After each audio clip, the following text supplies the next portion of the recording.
বিসমিল্লাহির রহমানির রহিম। আজকে হচ্ছে 29শে মে 2025। আমাদের বার কাউন্সিল লিখিত ব্যাচ 2025-এর 21তম ক্লাস এবং ফৌজদারি কার্যবিধির 7ম ক্লাস। তো গতদিন আমরা চার্জ যে টপিকটা এটা শুরু করেছিলাম এবং 235-এর 2 ধারা পর্যন্ত পড়েছিলাম। আজকে চার্জের বাকি অংশ পড়ব এবং অন্যান্য প্রশ্ন পড়ব ইনশাল্লাহ। তো গতদিন আমরা চার্জ সম্পর্কে যেটা আলোচনা করেছিলাম সেটা আগে একটু আমি রিভিউ করি, আপনারাও একটু মনে মনে মিলান, তারপরে আজকের পড়ায় আমরা শুরু করব।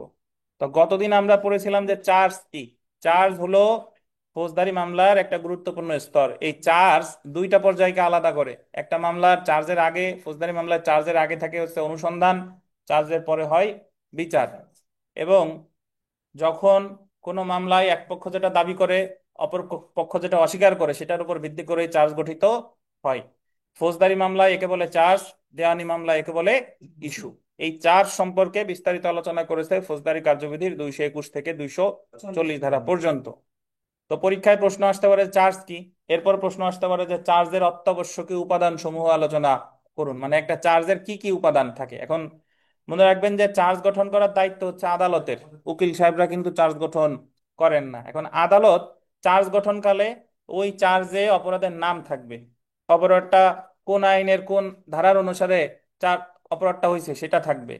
তারপরে অপরাধের যদি সুনির্দিষ্ট নাম না থাকে তাহলে অপরাধের বিস্তারিত বিবরণ দিবেন। ওই আসামি পূর্ববর্তী কোনো অপরাধ করেছে কিনা বা পূর্ববর্তী কোনো দণ্ডাদেশ তার আছে কিনা এটাও চার্জে উল্লেখ থাকবে। এবং কিছু কিছু অপরাধ আছে যে অপরাধজনক সম্পত্তি আত্মসাৎ বা অপরাধজনক বিশ্বাসভঙ্গ, এই অপরাধের ক্ষেত্রে আদালত যদি চিহ্নিত করতে না পারে যে অপরাধটা সুনির্দিষ্ট কোন দিনে সংঘটিত হয়েছে তাহলে, এবং অথবা কত টাকা রিলেটেড, কত টাকা আত্মসাৎ করেছে, তাহলে এইভাবে চার্জে উল্লেখ করবে যে এত তারিখ থেকে এত তারিখের মধ্যে আনুমানিক এত টাকা বিশ্বাসভঙ্গ করে আত্মসাৎ করেছে। তো এই যে যে এত তারিখ থেকে এত তারিখের মধ্যে বিশ্বাসভঙ্গ করে যে আত্মসাৎটা করলো, এই যে যে ব্যবধানটা এটা কত বছরের বেশি হবে না বলেন? 1 বছরের বেশি হবে না। তো এরপরে যে জিনিসটা মনে রাখবেন, যে সাধারণত চার্জের ক্ষেত্রে আহ, যে অপরাধের সুনির্দিষ্ট নাম আছে, নাম উল্লেখ করলেই এনাফ। বাট কিছু কিছু অপরাধ আছে যে শুধু নাম উল্লেখ করলেই হবে না, বরং নামের সাথে সাথে কোন উপায়ে এই অপরাধটা হয়েছে সেটাও উল্লেখ করতে হবে। তো এই 3টা জিনিস মনে রাখবেন। একটা হলো প্রতারণা, একটা হলো মিথ্যা সাক্ষ্যদান, আর সরকারি কর্মকর্তাকে তার দায়িত্ব পালনে বাধা দান। এই 3টা অপরাধ একবার জুডিশিয়াল সার্ভিস পরীক্ষায় প্রশ্ন এসেছিল যে একজন সরকারি কর্মকর্তা দায়িত্ব পালন করতেছে, দায়িত্ব পালন করতে গেলে কতগুলো লোক এসে তাকে বাধা দিছে। তো চার্জে উল্লেখ করছে যে সরকারি কর্মকর্তাকে বাধা দিছে, এই হলো চার্জের ভাষা। তো পরীক্ষায় প্রশ্ন আসছে যে চার্জ গঠন করা আদালতের সঠিক হয়েছে কিনা। তো সরকারি কর্মকর্তারে বাধা দিছে এইটুক পর্যন্ত চার্জে উল্লেখ করলে এটা সঠিক না, ওখানে ব্যাখ্যা করতে হবে চার্জে যে কি উপায় তারে বাধাটা দেওয়া হয়েছে। তো কোন উপায়ে বাধাটা, কিছু কিছু অপরাধে 3টা অপরাধ: প্রতারণা, মিথ্যা সাক্ষ্য দান, আর সরকারি কর্মচারীকে বাধা দান। এই 3টা অপরাধের ক্ষেত্রে 223 ধারায় বলেছে যে আপনার উপায়টাও উল্লেখ করতে হবে, অপরাধের নামের সাথে সাথে উপায়টাও উল্লেখ করতে হবে। তো এরপরে আমরা যেটা এরপরে যেটা আমরা পড়েছিলাম সেটা হলো যে চার্জের যে আপনার আহ 24 ধারা যদিও আপনাদের পরীক্ষায় আসবে না, বাট এমনিতে জেনে রাখা ভালো যে যে আইন অনুসারে চার্জ গঠন করা হবে সেই আইন অনুসারেই চার্জের শব্দগুলি ব্যাখ্যা করতে হবে। যদি নারী ও শিশু নির্যাতন দমন আইনের অধীন চার্জ গঠন করে তাহলে চার্জের শব্দাবলী ওই আইন অনুসারেই ব্যাখ্যা করতে হবে। এরপরে আমরা পড়েছিলাম যে চার্জ পরিবর্তন করা যায় কখন। 227 ধারা অনুসারে রায় ঘোষণার আগ পর্যন্ত চার্জ পরিবর্তন করা যায় বা নতুন চার্জ গঠন করা যায়। পরিবর্তন আর নতুন চার্জ গঠন কিন্তু এক জিনিস না। পরিবর্তন মানে হলো যেটা ছিল সেটারে পরিবর্তন করে আর একটা, আর নতুন চার্জ মানে হলো যেটা আছে সেটা তো থাকবেই, সাথে আরো একটা গঠন করা যাবে। এই হলো আপনার চার্জ পরিবর্তন আর নতুন চার্জ গঠন। তো চার্জে পরিবর্তন করুক বা নতুন চার্জ গঠন করুক, যদি কেউ সংক্ষুব্ধ হয় তার প্রতিকার হলো রিভিশন, উচ্চ আদালতের রিভিশন। এখানে সংক্ষুব্ধ রাষ্ট্রপক্ষও হতে পারে, এখানে সংক্ষুব্ধ আসামি পক্ষও হতে পারে। এবং চার্জে পরিবর্তনের ফলে যদি কেউই সংক্ষুব্ধ না হয় তাহলে বিচার চলবে, এটা বলা হয়েছে 228 ধারায়। আর চার্জে সংক্ষুব্ধ হওয়ার ফলে যদি সংক্ষুব্ধ মানে চার্জে পরিবর্তনের ফলে যদি কেউ সংক্ষুব্ধ হয় এবং সে যদি রিভিশন করে তাহলে বিচার কার্যক্রমে স্থগিত থাকবে 229। 229। এছাড়া এখানে আমরা আরেকটা ধারা পড়ছি যে চার্জ পরিবর্তনের ফলে বা চার্জ নতুন চার্জ গঠনের ফলে আদালত ইচ্ছা করলে সাক্ষীরে রিকল করতে পারে। এই রিকলটা আছে 231। 231। আচ্ছা, এখন আমরা চলে আসি যে চার্জের পরীক্ষায় প্রশ্ন আসতে পারে যে চার্জের ভুলের পরিণতি। আমি আপনাদের গতদিন বিস্তারিত ব্যাখ্যা করেছিলাম যে চার্জের ভুলের পরিণতি দুইটা ধারায় আলোচনা করা হয়েছে, একটা হলো 225 আর একটা হলো 232। 225-এ বলেছে যে যদি চার্জ গঠনে কোনো ভুল থাকে তবে ওই ভুলের কারণে আগে দেখা হবে যে ন্যায় বিচার ব্যাহত হয়েছে কিনা।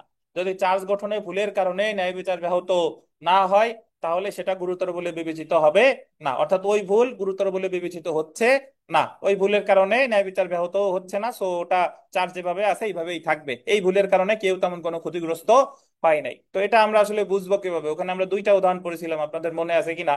যে একজনের বিরুদ্ধে চার্জ গঠন করছে, সে জেনে শুনে জাল মুদ্রা রাখছে 242 ধারায়, দণ্ডবিধি 242 ধারায়, বাট আদালত ভুলক্রমে প্রতারণা শব্দটা লেখে নাই। তো প্রতারণা শব্দটা এখানে না লিখলেও তেমন কোনো শব্দ সমস্যা নাই। প্রতারণা নাই নাই লিখলো, কিন্তু আপনি যখন কারো আপনি জাল মুদ্রা রাখবেন তাহলে জাল মুদ্রা রাখা মানেই তো হচ্ছে আপনার ওখানে একটা খারাপ উদ্দেশ্য আছে। তো এইখানে যে ভুলটা করেছে এই ভুল গুরুতর বলে বিবেচিত হবে না। আর একটা উদাহরণ ছিল যে ওই মামলার মারা গেছে হায়দার বক্স, হায়দার বক্সে হত্যা করা হয়েছে 20 তারিখে।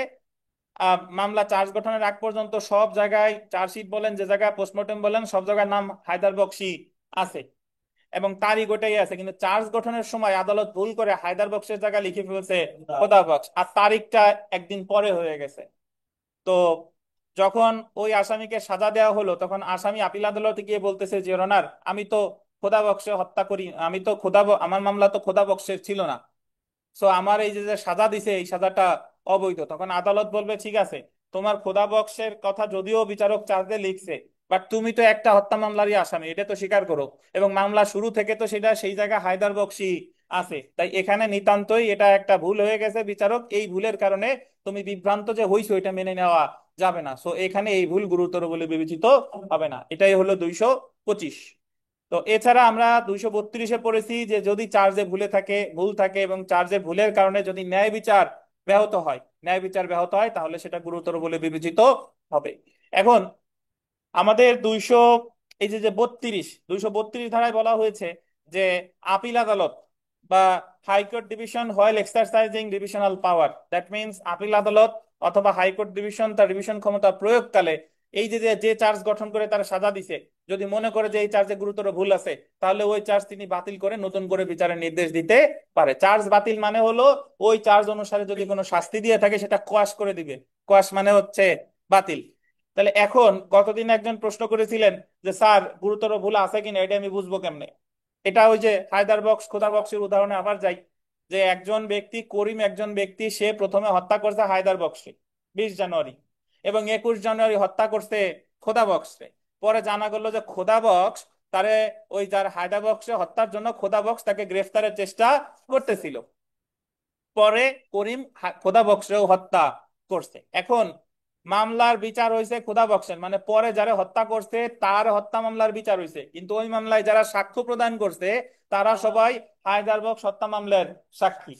তাহলে খোদা বক্সের মামলায় উদাহরণস্বরূপ করিমকে দেখা গেল যাবজ্জীবন কারাদণ্ড দিয়েছে, তখন করিম আপিল আদালতে গিয়ে বলতেছে জিয়র অনার, দেখতে মর্জি হয়, আমাকে হত্যাকাণ্ড হত্যা মামলায় আমার সাজা দেওয়া হয়েছে, কিন্তু শাস্তিদের সাক্ষীরা দেখেন, এই যারা সাক্ষ্য প্রদান করেছে তারা হচ্ছে হায়দার বক্স মামলার সাক্ষী, তারা এই মামলার সাক্ষী না, সো আমার যে সাজাটা দেওয়া হয়েছে এই সাজাটা অবৈধ। আমি অপরাধ করতেই পারি কিন্তু যারা প্রকৃত সাক্ষী তারাই তো সাক্ষ্য প্রদান করবে। তখন আপিল আদালত বা রিভিশন আদালত এই চার্জ বাতিল করে তাকে নতুন করে চার্জ গঠনের নির্দেশ দিতে পারে। এটাই হলো আপনার 232। এবং গতদিন আমরা আরো দুইটা ধারা, আরো বেশ কয়েকটা ধারা আলোচনা করছিলাম, সেটা হলো 233। 233 ধারায় বলেছে যে পৃথক পৃথক অপরাধের জন্য পৃথক চার্জ এবং পৃথক মামলায় বিচার হবে। এটা কেমনে? পৃথক পৃথক অপরাধের জন্য পৃথক চার্জ অর্থ হলো যে যদি কোনো ব্যক্তি এক বাড়িতে চুরি করে, আর এক বাড়িতে ব্যভিচার করে, অন্য ঘটনা একজনকে হত্যা করে, ঘটনা তিনটা, মামলাও তিনটা, চার্জও তিনটা, এই তিনটা ধারা একসাথে বিচার করা যাবে না। এটা হলো 233। এখন পরীক্ষায় আসে যে পৃথক পৃথক অপরাধের জন্য যে পৃথক চার্জ গঠন, এটার ব্যতিক্রম সমূহ আলোচনা করুন। এই ব্যতিক্রম সমূহ আছে হচ্ছে 234, 235, 236, 239। তো তার মধ্যে গতদিন আমরা আলোচনা করেছিলাম 234 আর 235। তো 235 আমরা শেষ করতেও পারি না, 235-এর মোট সাবসেকশন আছে তিনটা, জাস্ট দুইটা পড়েছিলাম। তো তার মধ্যে 234-এ কি আছে দেখেন। 234-এ আমরা পড়েছিলাম যে একজন ব্যক্তি যদি অনধিক কয়টা, তিনটা অপরাধ কোন প্রকৃতির, একই প্রকৃতির তিনটা অপরাধ 1 বছরের মধ্যে করে, তাহলে ওই তিনটা অপরাধের বিচার একসাথে করা যাবে। ওই চার্জ কিন্তু একটা না, চার্জ কয়টা, তিনটা, কিন্তু বিচার হচ্ছে কি এক মামলায়, বুঝছেন? এবং তারে কিন্তু একবার সাজা দিবে না, তিনটা ধারায় কয়বার সাজা দিবে, তিনবার। যদি সাক্ষ্য প্রমাণে প্রমাণিত হয় যে সে তিনটাই অপরাধ করছে, তাহলে তার তিন ধারায় সাজা দিবে। এটাই হলো 234। এরপরে আমরা 235-এর এক পড়েছিলাম যে একই কার্য প্রক্রিয়ার অংশ হিসেবে যদি কোনো অপরাধ সংগঠন করা হয় একই সেম ট্রানজাকশনে, অর্থাৎ একজন ব্যক্তি যে ঘরে ব্যভিচার করেছে, সেই ঘরে চুরি করেছে, সেই ঘর ভাঙছে, তাহলে এই ঘটনাগুলো সে একসাথে ঘটাইছে, তাহলে এই ক্ষেত্রে এই তিনটা অপরাধের বিচার, তিনটা অপরাধ মানে তিনটা ধারা, এই তিনটা ধারার বিচার এক মামলায় তারে করা যাবে। এই জায়গা 235-এর একেও ব্যক্তি কয়জন, একজন। এছাড়া 235-এর 2 আমরা গতকাল সর্বশেষ যে 235-এর 2 যেটা পড়েছিলাম সেটা হলো যে যে একটা ঘটনা ঘটছে মানে অপরাধ একটা, বাট ওই অপরাধটা যদি আমাদের দণ্ডবিধি বা অন্য কোনো অপরাধ সংক্রান্ত আইনে দুইটা ধারায় সংজ্ঞায়িত অপরাধ হয়, অর্থাৎ একজন আর একজনকে ধরেন লাঠি দিয়ে আঘাত করছে, এখন লাঠি দিয়ে আঘাত করা এটা দণ্ডবিধি 323-এও পড়ে, আবার দণ্ডবিধি 352-তে ক্রিমিনাল ফোর্সও হয়। সো তাকে এই 323-এ voluntarily causing hurt, that means স্বেচ্ছায় আঘাত করার জন্য সাজা দেওয়া যাবে চার্জ গঠন করে, এবং সেই সাথে সাথে ওই ক্রিমিনাল ফোর্সের জন্য সাজা দেওয়া যাবে, যে কোনো একটাই না, কি দুইটাই চার্জ গঠন করে সাজা দেওয়া যাবে। এটাই ছিল আমাদের 235-এর 2। তো আমরা এখন আর একটা ধারা একটু পড়ি, সেটা হলো 235-এর 3। দেখেন, এই পর্যন্ত যা পড়ছি, অনলাইনে যারা আছেন আপনারা কি শুনতে পাচ্ছেন? শুনতে পেলে একটু জানাবেন, শুনতে পেলে একটু জানান যে শুনতে পেয়েছেন, একটু টেক্সট দেন। দেখেন, তো তাহলে এখন আমরা যেখানে চলে আসব, যে কাজের দ্বারা একটি অপরাধ হয় কিন্তু একত্রিত করা হলে ভিন্ন অপরাধ হয়। আন্ডারলাইন করেন, যে কাজের দ্বারা একটি অপরাধ হয় কিন্তু একত্রিত করা হলে কি হয় বলেন, ভিন্ন অপরাধ হয়। এটার অর্থ হলো, একটু আমি আপনাদের ব্যাখ্যা দিই, শুনেন, আগে শুনেন তারপরে বুঝতে পারবেন। আপনারা তো সবাই দণ্ডবিধি পড়ছেন, যদিও আমরা এই লিখিততে এখনো দণ্ডবিধি শুরু করি নাই, বাট আমি একটু আপনাদের প্রিলির পড়া মনে করাই দিই। দেখেন, একজন ব্যক্তি যদি আর একজন ব্যক্তিরে তাৎক্ষণিক ভয় দেখাইয়া, তাৎক্ষণিক ভয় দেখাইয়া বা তার কাছ থেকে কোনো মূল্যবান জামানত সহায় সম্পত্তি নিয়ে নেয়, তাহলে সেটারে বলে দস্যুতা বা ছিনতাই। মনে আছে কিনা? আরিফ সাহেব রাস্তা দিয়ে যাচ্ছিলেন, আমাদের সোশ্যাল মিডিয়ায় প্রায় দেখা যায় যে ছিনতাই, খুলনা শহরে কালকেও একজনকে গুলি করছে না, আজকে জানো দেখলাম সিসিটিভি ফুটেজ। তো যাই হোক, একজন ব্যক্তি যদি আর একজন ব্যক্তির ভয় দেখাইয়া গুলি করে বা তাৎক্ষণিক ভয় দেখায় যদি কিছু নিয়ে নেয়, এটা হচ্ছে কি, দস্যুতা। আর দস্যুতা যখন 5জন ব্যক্তি মিলে করে, তখন সেটা হয়ে যায় কি, ডাকাতি। বুঝতে পারছেন? এখন দস্যুতা পর্যন্তই থাকি, দস্যুতা করে সর্বনিম্ন একজন, সর্বোচ্চ 4জন। আমাদের দণ্ডবিধির 390 ধারায় দস্যুতার সংজ্ঞা দিছে, আর দস্যুতার সাজা দিছে 392। দস্যুতার সাজা আছে 10 বছর সশ্রম কারাদণ্ড, আর যদি রাজপথে রাতের বেলায় দস্যুতা করে তাহলে সাজা হলো 14 বছর সশ্রম। মনে আছে কিনা আপনাদের? তাহলে দস্যুতার সংজ্ঞা আছে 390, সাজা আছে 392, 10 বছর সশ্রম। একটু মনে করাই দিই। এখন দস্যুতা সংগঠন, দস্যুতার যদি attempt to robbery, that means দস্যুতার উদ্যোগ নিছেন, তাহলে সাজা আছে 393-তে, 7 বছর সশ্রম। তাহলে আমাদের মনে রাখার প্রক্রিয়াটা ছিল এরকম, যে যেহেতু দস্যুতা করলে সাজা বেশি, তাহলে উদ্যোগ নিলে সাজা একটু কি হবে, কম হবে। আচ্ছা, তাহলে শুধু দস্যুতার সাজা আছে 392, দস্যুতার উদ্যোগ আছে কত, 393। এই 235-এর 3 বোঝানোর জন্য যে ধারাটা লাগবে, এত কথা বলা দরকার, সেটা হলো 394। 394তে আছে দস্যুতা সংগঠনকালে আঘাত। যদি কোনো ব্যক্তি দস্যুতা সংগঠনকালে আঘাত দান করে, বুঝতে পারছেন? দস্যুতা সংগঠনকালে আঘাত দান করে, অর্থাৎ আপনি ছিনতাই তো করছেন, করার সময় 2 কোপ দিয়েও গেছেন, তাহলে সাজা হবে 394 ধারায়। 394 ধারায় সাজা হলে ওখানে সাজা আছে যাবজ্জীবন কারাদণ্ড বা 10 বছর পর্যন্ত সশ্রম কারাদণ্ড, এবং সেই সাথে অর্থদণ্ড। বুঝতে পারছেন? তাহলে আমি যদি একটা জিনিস দেখেন, 394-তে হচ্ছে এক সেট আছে, মানে দস্যুতাও আছে আবার আঘাতও আছে। এখন 235-3 বলছে যে তুমি যদি দস্যুতা উদাহরণস্বরূপ বলতেছি যে দস্যুতা সংগঠনকালে যদি আঘাত করে, তাহলে শুধু 394 ধারায় চার্জ গঠন করে সাজা দেওয়া যাবে, অথবা শুধু দস্যুতা কত 390, আঘাত কত না, শুধু আঘাত আছে ধরেন 325, 326। বুঝতে পারছেন? তাহলে 325 বা 390 392 সাথে, সরি শুধু দস্যুতা তো 392, 392 সাথে 326 বা 325 চার্জ গঠন করেও সাজা দেওয়া যাবে। মানে আপনার অপশন হলো দুইটা, হয় আপনি ভেঙে ভেঙে ওই 394 যদি আমি ভাঙি, তাহলে আলাদা আলাদা কি অপরাধ হয়, দস্যুতা আছে, তারপরে গুরুতর আঘাত আছে, যদি পূর্ব পরিকল্পনা আনেন তাহলে কি 34 আছে। বুঝেন কিনা?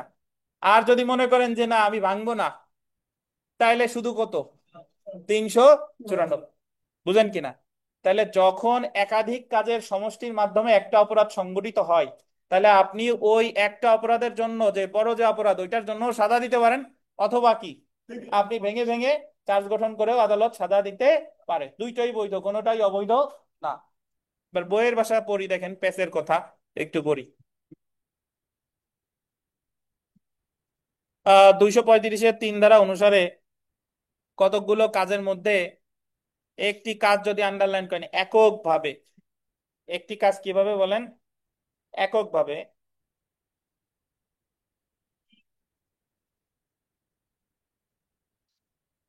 বা একাধিক কাজ একত্রে একটি অপরাধ সংগঠন করে এবং সমস্ত কাজগুলো সম্মিলিতভাবে, এই যে দেখছেন একটি কাজ এককভাবে বা একাধিক কাজ একত্রে যদি একটা অপরাধ করছে না, মানে আঘাত দস্যুতা সব মিলে অপরাধ করছে কততে 394, অথবা সমস্ত কাজগুলো সম্মিলিতভাবে একটি পৃথক অপরাধ গঠন করে, তাহলে উক্ত অপরাধ সমূহে অভিযুক্ত ব্যক্তির বিরুদ্ধে, আন্ডারলাইন করবেন, উক্ত কাজ সমূহের সম্মিলিত অপরাধ,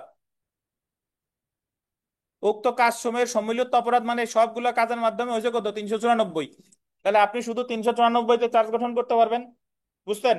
অথবা এই যে দেখেন, একটি কাজের একটি অপরাধ বা একাধিক কাজের একত্রিত অপরাধের জন্য, একাধিক কাজের একত্রিত অপরাধের জন্য অভিযোগ প্রণয়ন করা যাবে, অথবা 394-তে করবেন, না হলে 394-তে ভাঙলে যা যা হয় সবগুলোর জন্য চার্জ গঠন করে সাজা দেওয়া যাবে এবং একই মামলায় তার বিচার করা যাবে।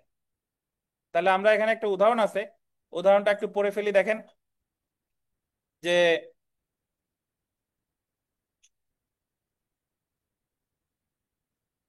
এ বি এর উপর দস্যুতা করে এবং এরূপ করতে গিয়ে ইচ্ছাকৃতভাবে কি দেয়, আঘাত দেয়।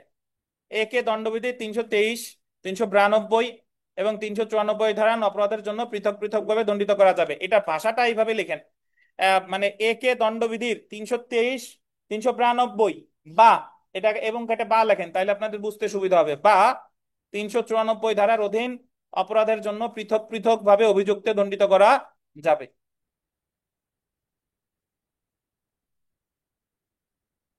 মানে বিষয়টা হলো যে আপনারা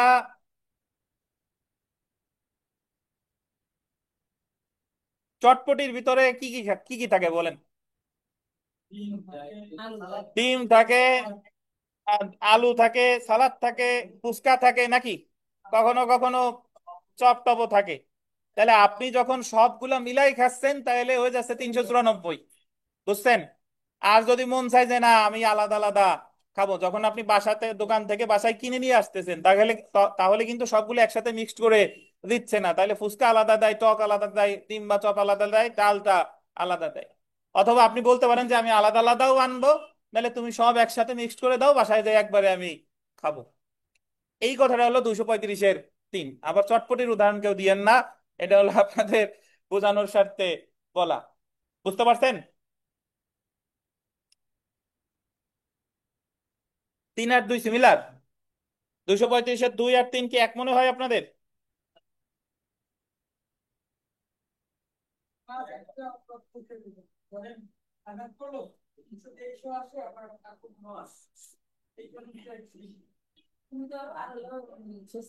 আচ্ছা, কোনো প্রশ্ন আছে কিনা আপনাদের? প্রশ্ন থাকলে প্রশ্ন করেন, বোঝাই দেই ভাই, শুনেন। 235-2 আর 235-3। আচ্ছা, 235-2 তো আপনার কাজ হইছে একটা, বাট দুইটা দ্বারা সংজ্ঞায়িত।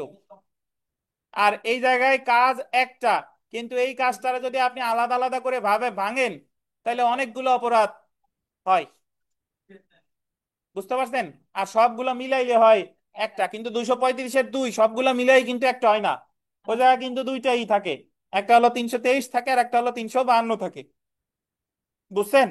যদি এরকম দেখেন যে আমরা জানি খুন, আমরা দণ্ডবিধি কেন লাগে, যদি খুন সহ ডাকাতি করে, ড্যাকুইটি উইথ মার্ডার, তো সাজা 396, ওই 396-এর মধ্যে 34 আছে, 302 আছে, তো এই জায়গায় এটার আলাদা করে দরকার নাই। কিন্তু যদি ছিনতাইয়ের সময় হত্যা করে, মানে ছিনতাই করতে গিয়ে হত্যা করছে, তাইলে আমার ওই জায়গা 392ও লাগে, 302ও লাগে, আর যদি দুই বা ততোধিক থাকে তাইলে, মানে চারজনের কম থাকলে তাইলে কত লাগে, 34ও লাগে। তো আপাতত এতটুকু বুঝেন যে এক কতিপয় কাজ মিলে যদি একটা অপরাধ গঠিত হয়, তাহলে সবচেয়ে বড় মানে এক ধারায় যদি সকল অপরাধের উপাদান থাকে ওই ধারায় সাজা দেওয়া যায়, অথবা ওইগুলা ভাঙলে যে যে ছোট ছোট যে অপরাধ হয় এগুলাও সাজা দেওয়া যায়। কারণ আপনি দস্যুতার সংগঠনকালে যে আঘাত, এটা তো 394-তে আছেই। আর আপনি যদি দস্যুতা সংগঠনকালে আঘাত এটাকে যদি ভাঙেন, তাহলে দস্যুতা আছে 392-তে, আর আঘাত কখনো 323 বা 325 বা 326। বুঝছেন? অনলাইনে কোনো প্রশ্ন থাকলে করেন।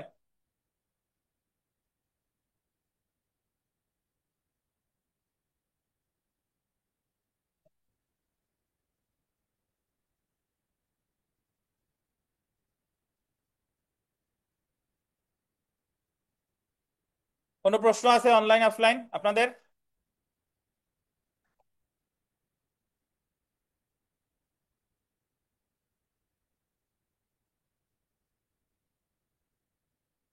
এই বাঁধন আপনি বুঝছেন? এই অনলাইন, অনলাইনে ভাই বোন আপনাদের কোনো প্রশ্ন আছে কিনা দয়া করে জানান, নাহলে আমরা পড়া সামনে আগাবো। জানান, কোনো আপত্তি থাকলেও করেন, প্রশ্ন থাকলেও করেন।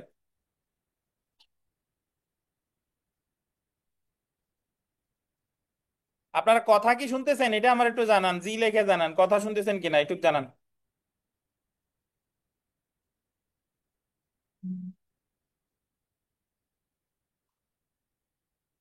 আচ্ছা, একজন লিখছে যে স্যার আমি এখনো ক্লিয়ার না। ক্লিয়ার যেটা হলো সেটা হলো যে আপনি দস্যুতা সংগঠনকালে, উদাহরণস্বরূপ একটা উদাহরণ দেই, দস্যুতা সংগঠনকালে যদি কাউকে আঘাত দেন, তাহলে সাজাটা হচ্ছে 394। কিন্তু 394-তেও আদালত চার্জ গঠন করে সাজা দিতে পারে, অথবা 394-তে চার্জ গঠন না করে ভেঙে ভেঙে দস্যুতার আঘাত কোন কোন জায়গা আছে, দস্যুতা আছে 392 আর আঘাত আছে 323, এই দুইটায় সাজা দিবে, নাহলে 394-তে সাজা দিবে। এই হলো কাহিনী।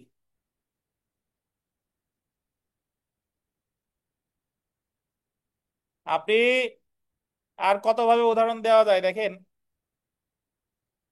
আপনি যখন, এখন আর আমাদের তেমন দরকার হয় না, গোপালগঞ্জ থেকে আগে ঢাকা যাইতে বেশ মানে ঝাক্কি পোহানো লাগতো, বেশ সময় সাপেক্ষ, ওই যে নদী পথ আছে বিভিন্ন কিছু। তাহলে আপনি যদি ধরেন গোপালগঞ্জ থেকে ঢাকা যাবেন, একটা বাসের টিকিট কাটেন, তাহলে ওই বাসে করে যাবেন, পদ্মা নদী পার হবেন লঞ্চে, তারপরে আবার ঢাকা যাবেন সেম বাসে, এটা হলো একবারে। আর আপনি যদি মনে করেন যে না আমি কোনো বাসে যাব না, তাহলে আপনি আগে এই যে লোকাল বাসে উঠছেন, উইঠে পদ্মা নদী পার হয়েছেন স্পিড বোটে, আবার ওই জায়গা থেকে নতুন আর এক বাস ঠিক করে গেছেন। জিনিস কিন্তু একই। এক সময় যাচ্ছেন আপনি ভেঙে ভেঙে, আর অথবা যাচ্ছেন কি একবারে। তাহলে ওই 394-তে সব উপাদান ওর মধ্যে আছে, তাই হয় 394-তে চার্জ গঠন করবে, না হলে 394 উপাদানগুলো যদি ভাঙি, তাহলে ওর ভিতর 392 আছে, তারপরে ওর ভিতরে আপনার 323 বা 325 আছে, এইগুলো আর কি। এখন আদালত কোনটা করবে এটা হলো আদালতের বিবেচনামূলক ক্ষমতা। তো আমাদের 235-এর 3 অনুসারে আদালতের যে ব্যাখ্যা সেটা হলো যে আদালত ইচ্ছা করলে শুধু 394-তে চার্জ গঠন করতে পারে, অথবা 392 + 323-এ চার্জ গঠন করতে পারে, অথবা 392, 323, 394 সবগুলাতেও চার্জ গঠন করতে পারে। কোনটা করবে এটা কার ক্ষমতা? আদালতের ক্ষমতা। আচ্ছা, অনেক কথা বলছি, ধন্যবাদ। আচ্ছা, আমরা 236-এ চলে আসি, দেখেন এই 236, অপরাধ সংগঠন সম্পর্কে গোল দেন সন্দেহ থাকলে, সন্দেহ, সন্দেশ না, অত সন্দেহ। দেখেন, সন্দেহ। সন্দেশ কি আপনার খাইতে মন চাচ্ছে? আচ্ছা, আচ্ছা। অপরাধ, ভাই, এই 336 ধারার যে মূল কথা, এটা একটু শুনেন। মানে বিচারক একটা অপরাধের চার্জ গঠনের সময় ওনার কাছে মনে হইছে যে অভিযুক্ত ব্যক্তি হয় চুরি করেছে, নাইলে চোরাই মাল গ্রহণ করেছে, না হলে অসাধুভাবে সম্পত্তি আত্মসাৎ করেছে, না হলে বিশ্বাসভঙ্গ করেছে। ওনার কাছে চারটে নিয়ে সন্দেহ হচ্ছে, বা প্রতারণা করেছে। এখন এই জিনিসগুলা পড়ার জন্য আসলে আগে আমাদের বোঝা দরকার যে চুরি কি, চোরাই মাল গ্রহণ কি, আত্মসাৎ কি, বিশ্বাসভঙ্গ কি। এই অপরাধগুলোর উপাদানগুলো হলো কাছাকাছি। মানে এরা হলো কাছাকাছি, বলতে বোঝায় হলো, ধরেন চাইনিজ লোক বা জাপানি লোক, এরা দেখলে বোঝা যায় যে এরা একটা নির্দিষ্ট এরিয়ার, এরা এরা কাছাকাছি। তো এই অপরাধগুলো হলো এই টাইপের। কেমনে? একজন ব্যক্তি যদি আরেকজন ব্যক্তির অস্থাবর সম্পত্তি অসাধুভাবে নিয়ে যায় তার সম্মতি ছাড়া, এটা হলো কি? চুরি। আবার যদি কেউ আরেকজনের কাছ থেকে এই চুরাই মালটা মানে এই যে জিনিসটা সে চুরি করে আনছে ওই জিনিসটা যদি কেউ গ্রহণ করে, তাহলে এটা বলে কি? চোরাই মাল। আবার রুবেল একটা অফিসে চাকরি করতেছে, রুবেল ওই অফিসের দায়িত্বপ্রাপ্ত ফার্নিচার গুলো দেখার অধিকারী, রুবেল দায়িত্বপ্রাপ্ত হয়ে ওই ফার্নিচার গুলো নিজের মতো করে বাসায় নিয়ে আসছে, তাইলে এটা আত্মসাৎ হয়, আবার বিশ্বাসভঙ্গ হয়। তাহলে এখন যদি এইভাবে চিন্তা করেন যে রুবেল স্যামসাং কোম্পানির, উনি ওই চাকরি করে, শোরুমে চাকরি করে, তো উনি ওই যে ডিসপ্লেতে যে ফোনগুলো থাকে, তাহলে রুবেল যদি এই ফোনগুলো, রুবেলের কাছে একটা ফোন পাওয়া গেছে, স্যামসাং কোম্পানি দাবি করতেছে রুবেল চুরি করছে, তাহলে আদালত চার্জ গঠন করে আদালতের কাছে মনে হয়েছে যে রুবেল হয় চুরি করছে, না হলে বিশ্বাসভঙ্গ করছে, না হলে সে আর একজনের কাছ থেকে চোরাই মাল গ্রহণ করছে, নাহলে আর একজনের কাছ থেকে প্রতারণা করে নিছে। এখন আদালতের কাছে সন্দেহ হচ্ছে যে রুবেল অপরাধ একটা করছে, ঠিক আছে, কিন্তু এই চারটার যে কোনো একটা। এখন ওনার যদি সন্দেহ তৈরি হয়, তাহলে উনি ওই যতগুলা নিয়ে সন্দেহ হচ্ছে সবগুলাই চার্জ গঠন করবে,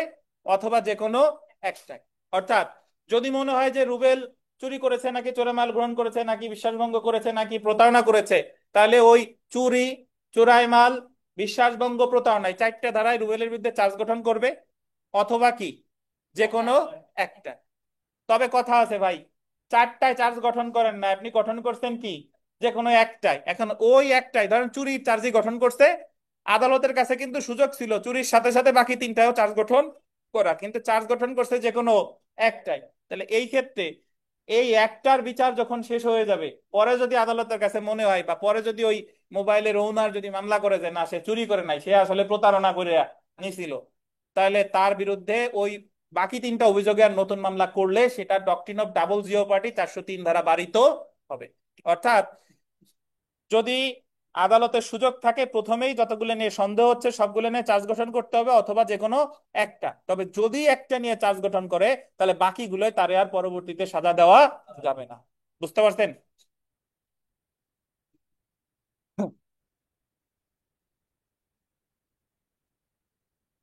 হ্যাঁ, আসতেছে, জি। অর্থাৎ বিষয়টা অনেকটা এরকম যে বিথিকার সামনে সন্দেশ আছে, যেহেতু সন্দেশের নামই চলছে, সন্দেশ দেই দেই। বিথিকার সামনে সন্দেশ আছে, পোড়াবাড়ির চমচম আছে, রসমালাই আছে, বগুড়ার দই আছে। এখন বিথিকার মন চাচ্ছে সব কোনটা খাবে, সন্দিহান উনি। তাহলে সন্দিহান হইলে ওনারে সময় দেওয়া হলে 1 ঘন্টার ভিতরে উনি সবগুলাই একটু চেখে দেখতে পারে, মানে সবগুলাই ইচ্ছা করে উনি খেতে পারে। কিন্তু ওই 1 ঘন্টার ভিতরে উনি সবগুলা খান নাই, যে কোনো একটা খাইছে। একটা খাওয়ার পরে সময় তো শেষ, এখন পরবর্তীতে যাইয়া বাকিগুলো আর খাইতে পারবে না। যদি ওনার মন চাই একসাথেই চারটা খাতে হবে, আর যদি উনি একটা খেয়ে ফেলে, সন্দেশই খাইলো, তাহলে পরবর্তীতে আর বাকিগুলো খাওয়া যাবে না। বিথিকা কি বসতেন? দেখেন, আচ্ছা, এই যে দেখেন পড়ি আমরা।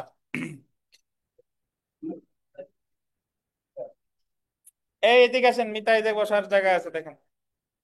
দেখেন তো, অপরাধ সংগঠন সম্পর্কে সন্দেহ থাকলে ফৌজদারি কার্যবিধির আন্ডারলাইন করবেন 236 ধারা অনুযায়ী কি অপরাধ সংগঠিত হয়েছে সে সম্পর্কে আন্ডারলাইন করবেন। কোনো সন্দেহ থাকলে এমন অপরাধ সমূহের সকল অপরাধের জন্য বা উক্ত অপরাধ সমূহের জন্য কোনো একটি অপরাধের জন্য অভিযুক্ত করে বিচার করা যাবে। উদাহরণটা খুব মনোযোগ দিয়ে দেখেন, উদাহরণটা।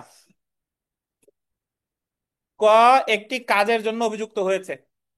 কাজ মানে হলো কার্য আর কি, অ্যাক্ট, যা চুরি অথবা নিচে আন্ডারলাইন করেন, অথবা চোরাই মাল গ্রহণ, অথবা অপরাধমূলক বিশ্বাসভঙ্গ, অথবা প্রতারণা হতে পারে। তাহলে ক একটা অপরাধ করছে, আদালতের সন্দেহ হচ্ছে এটা হয় চুরি, নাইলে চোরাই মাল গ্রহণ, নাইলে অপরাধমূলক বিশ্বাসভঙ্গ, না হলে কি বলেন, প্রতারণা। তাকে চোরাই মাল গ্রহণ, অপরাধমূলক বিশ্বাসভঙ্গ, তাকে সরি চুরির পর একটা কমা দেন, তাকে চুরি কমা, চুরি কমা চোরাই মাল গ্রহণ, অপরাধমূলক বিশ্বাসভঙ্গ ও প্রতারণার জন্য একত্রে চার্জ করা যেতে পারে, অথবা তাকে চুরি বা চোরাই মাল গ্রহণ বা অপরাধমূলক বিশ্বাসভঙ্গ বা প্রতারণা যে কোনো একটি অপরাধের জন্য চার্জ করা যেতে পারে। এই কমা আর বার ভিতরে কিন্তু পার্থক্য আছে। কমা দেওয়া মানে কি, যতগুলো কমা দেওয়া মানে হলো সবগুলা, চুরি কমা বিশ্বাসভঙ্গ কমা প্রতারণা কমা চোরাই মাল, তার মানে এই চারটাই সাজা চার্জ গঠন করতে পারে। আর যদি বলে চুরি বা অমুক বা অমুক, তাহলে যে কোনো কি একটা। বুঝছেন? তাহলে বিথিকা একটু 200, আমরা এই যে যে 36 ধারা পড়লাম, একটু বলেন তো কি বুঝছেন।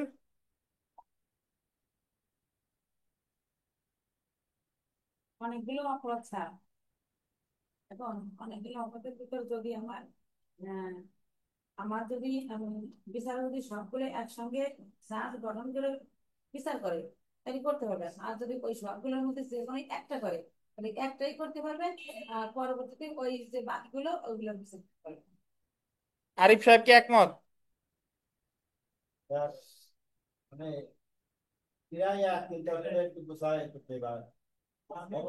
প্রায় এক, একটু গুছাই বলতে হবে। আশরাফুল কি একমত? আর খেয়াল করেন নাই কেন, এই চেয়ার গুলো কিন্তু অভিশপ্ত। মানে এই আমি আমার কাছে কাছে যে চেয়ার, অভিশপ্ত বলতে আবার ফেল করবেন তা না, মানে অভিশপ্ত বলতে এই সেন্সে বললাম যে আপনাদের মনোযোগ থাকে না, এবং আমি যেটা বলি আপনারা বলেন তার উল্টো, এই কারণে বলা। দেখেন, আচ্ছা বলতে পারেন আর না পারেন বসছেন আর কি, ঠিক আছে। আচ্ছা ধন্যবাদ। দেখেন, মূল কথাই একই, যতগুলো নিয়ে সন্দেহ হচ্ছে সবগুলো চার্জ গঠন করবে, অথবা যে কোনো একটা, তবে একটাই চার্জ গঠন করে একবার যদি সাদা দিয়ে ফেলে তাহলে পরবর্তীতে আর দেওয়া যাবে না, এই তো কথা। বুঝছেন? আচ্ছা। কি করি আমরা, আমরা দৃষ্টি আচ্ছা, এই আমরা 239 ধারা, 239 ধারা ভিভিআই, যে সকল ব্যক্তিদের, এটা গোল্ডেন, ব্যক্তিদের, ব্যক্তিদের একত্রে বা যৌথভাবে বিচার করা যেতে পারে। একটা জিনিস এখানে খেয়াল করেন, 234 ধারা একজন, 233 ধারা একজন, 235-এর এক একজন।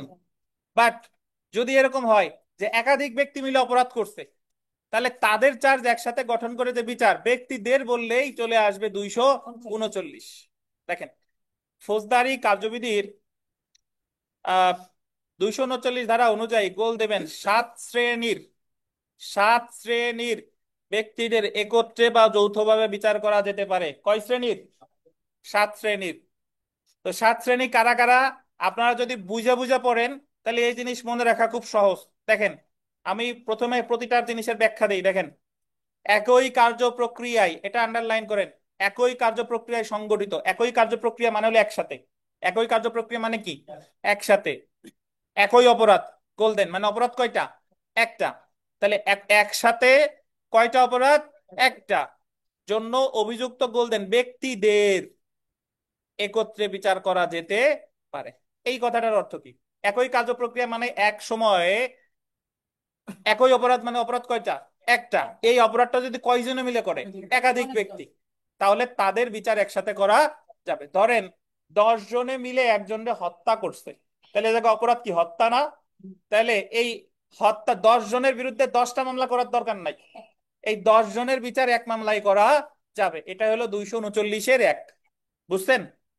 অর্থাৎ যদি আপনি এইভাবে লিখবেন যে যদি একই সময়ে একটা অপরাধ সংগঠন করে একাধিক ব্যক্তি, তাহলে ওই একাধিক ব্যক্তিদের একত্রে চার্জ গঠন করে বিচার করা যাবে।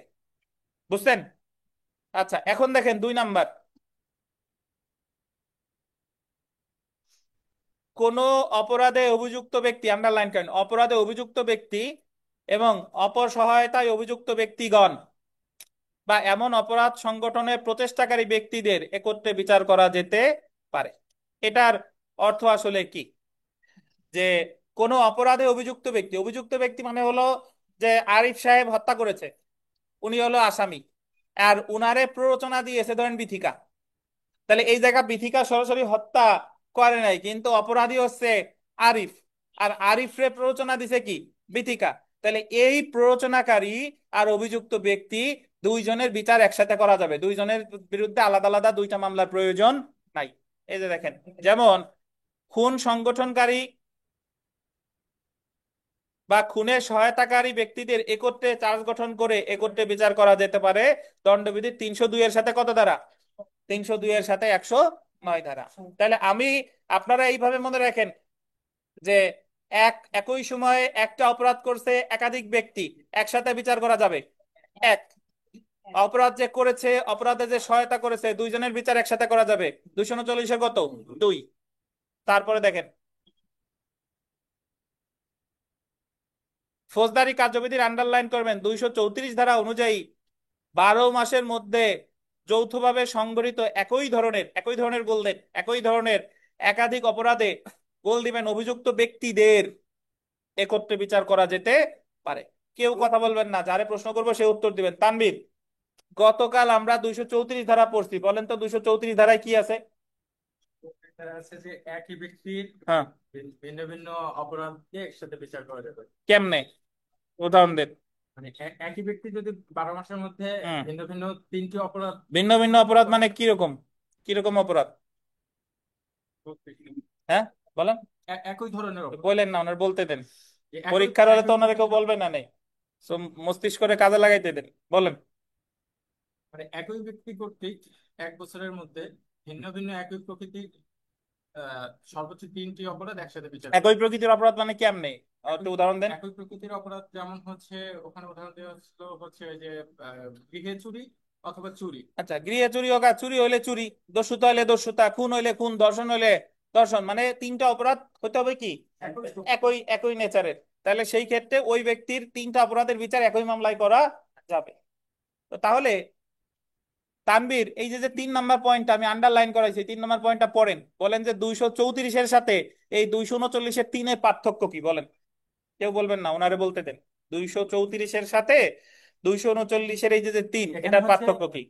234 হচ্ছে একই ব্যক্তির, আর হ্যাঁ, এখানে হচ্ছে যে মানে যে সকল ব্যক্তিদের যৌথভাবে বিচার করা যাবে। মানে কেমনে? উদাহরণ দেন। মানে একাধিক ব্যক্তি যদি হচ্ছে অপরাধ করে। কিরকম? উদাহরণ দেন। 239 ধারাটা হলো এরকম যে যদি একাধিক ব্যক্তি আপনার হচ্ছে একই রকমের আশরাফুল, উদাহরণ দেন তো, 239-এর 3-এর উদাহরণ দেন। 300 সমাবেশ আমরা একটি আচ্ছা, বলেন বলেন, আপনি বলেন বলতে। 5 শ্রমিক একই ধরনের অপরাধ। হ্যাঁ। ওই 5 শ্রমিক ওই বেল সমাবেশ অর্থাৎ 3 বারই করছে। হ্যাঁ, কবে কবে? 12 বছরে মানে 12 মাসের ভিতরে। হ্যাঁ। নভেম্বর মাসে করছি, হ্যাঁ। জানুয়ারিতে করছি, হ্যাঁ। মার্চে করছি, হ্যাঁ, আর নভেম্বরে করছি। ধন্যবাদ। 3 বারই বেআইনি সমাবেশ করছেন, এই 3 বেআইনি সমাবেশ একই ধরনের অপরাধ, তাহলে এই 3টা অপরাধের বিচার আপনাদের একই মামলায় করা যাবে। বুঝতে পারছেন? কিন্তু যদি একজন করতো তাহলে 234, আর একাধিক ব্যক্তি করলে 239-এর 3।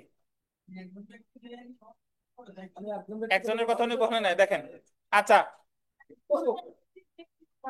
আচ্ছা, দেখেন 239-এর 4 দেখেন। এই থামেন। একই কার্য প্রক্রিয়ায় সংগঠিত গোলদেন ভিন্ন ভিন্ন অপরাধ অভিযুক্ত ব্যক্তিদের একত্রে বিচার করা যাবে। শুনেন, 239-এর 1 আর 4-এর মধ্যে মিল খুঁজি, দেখেন। 239-এর 1-এ একই কার্য প্রক্রিয়ায় একটা অপরাধ করছিল অনেকজন ব্যক্তি, আর 239-এর 4 একই কার্য প্রক্রিয়ায় ভিন্ন ভিন্ন অপরাধ করছে ভিন্ন ভিন্ন ব্যক্তি। বুঝতে পারছেন? তাহলে ওই জায়গায় জাস্ট 239-এর একে অপরাধ করছিল কয়টা? একটা। একটা। আর একাধিক ব্যক্তি মিলে। আর 239-4 অপরাধ করছে কয়টা? অনেকগুলা, কিন্তু করছে কে? একাধিক ব্যক্তি। অনেক। বুঝেন নাই বোধহয়।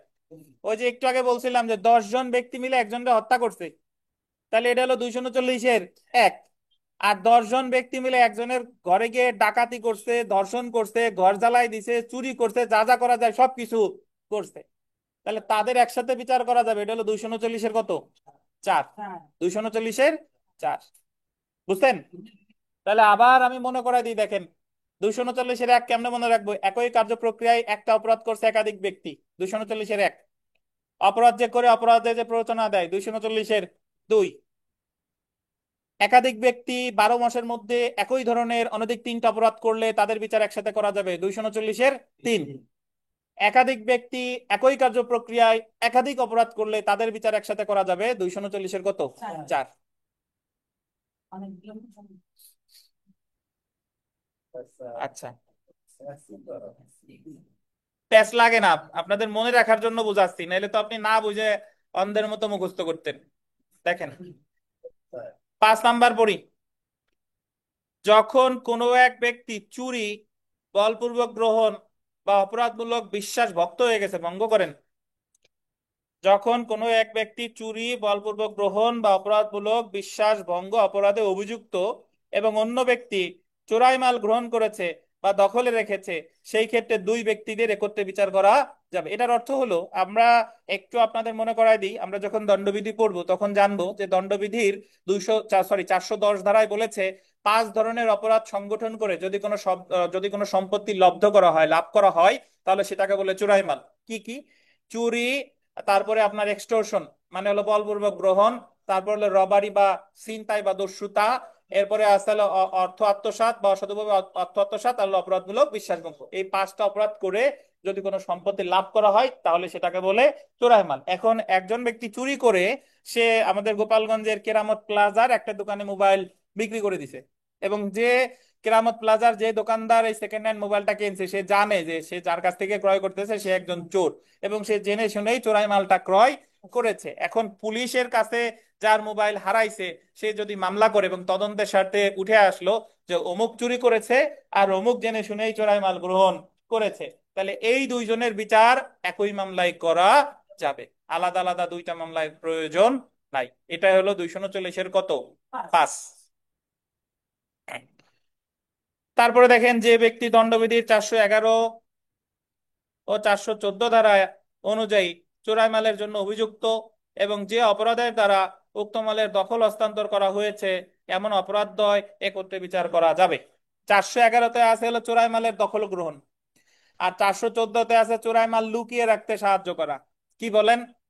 চোরাই মালের যে দখল গ্রহণ আর চোরাই মাল লুকিয়ে রাখতে যে সহায়তা করা, এই দুইজনের বিচারও একসাথে করা যাবে। এখন আপনি বলতে পারেন যে স্যার, চোরাই মালের দখল গ্রহণ মানে চোরাই মাল নেওয়া, আর এই যে যে লুকিয়ে রাখতে সহায়তা করা, এই দুইটা এক না? না, এক না। ধরেন একজন গরু চুরি করে আহ রুবেলের কাছে বলছে, যে রুবেল বলল যে ঠিক আছে কোরবানি আসছে, কম দামে পাইছি, চোরাই গরুটা কিনে রাখি। তাহলে রুবেল যদি জেনে শুনে যে চোরাই মাল রাখে, এটা হলো রুবেল যে অপরাধ করছে, এটা হলো 411। আর রুবেল যদি 411 যদি না হয়, 414 কখন হবে? ধরেন একজন চুরি করে আসছে, রুবেলের গরুর ফার্ম আছে, অনেকগুলো গরু ওখানে থাকে, তাহলে সে বলছে যে ভাই তুমি তো আমার গরুটা তোমার ফার্মে একটু রাখো, যাতে আমি পরে কয়েকদিন পরে এসে তোমার কাছ থেকে নিয়ে যাব। তাহলে এই ক্ষেত্রে রুবেল কি অপরাধ করছে? লুকিয়ে রাখছে, এটা হলো 414। তো এরকম যদি কেউ চোরাই মাল গ্রহণ করে 411, আর চোরাই মাল লুকিয়ে রাখে 414, এই দুই ধরনের ব্যক্তিদের একসাথে বিচার করা যাবে। সবশেষে দেখেন 239-এর যে 7, এটা যদি একটু দেখেন, দণ্ডবিধির 12 নং অধ্যায়ের অধীন মুদ্রা সম্পর্কিত অপরাধ, মুদ্রা সম্পর্কিত অপরাধ এবং এমন অপরাধ সংগঠনের সহায়তা বা প্রচেষ্টার অপরাধ একত্রে বিচার করা যাবে। দণ্ডবিধির 12 নং অধ্যায়ে মুদ্রা সম্পর্কিত অপরাধ কিভাবে আছে আমি একটু ব্যাখ্যা দেই।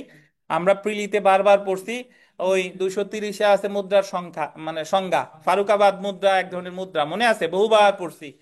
231-এ আছে যে মুদ্রা জালের শাস্তি, আর 232-এ আছে বাংলাদেশি মুদ্রা জালের শাস্তি, মনে আছে কিনা আপনাদের? আর স্ট্যাম্প, সরকারি স্ট্যাম্প এগুলা জালের শাস্তি 255।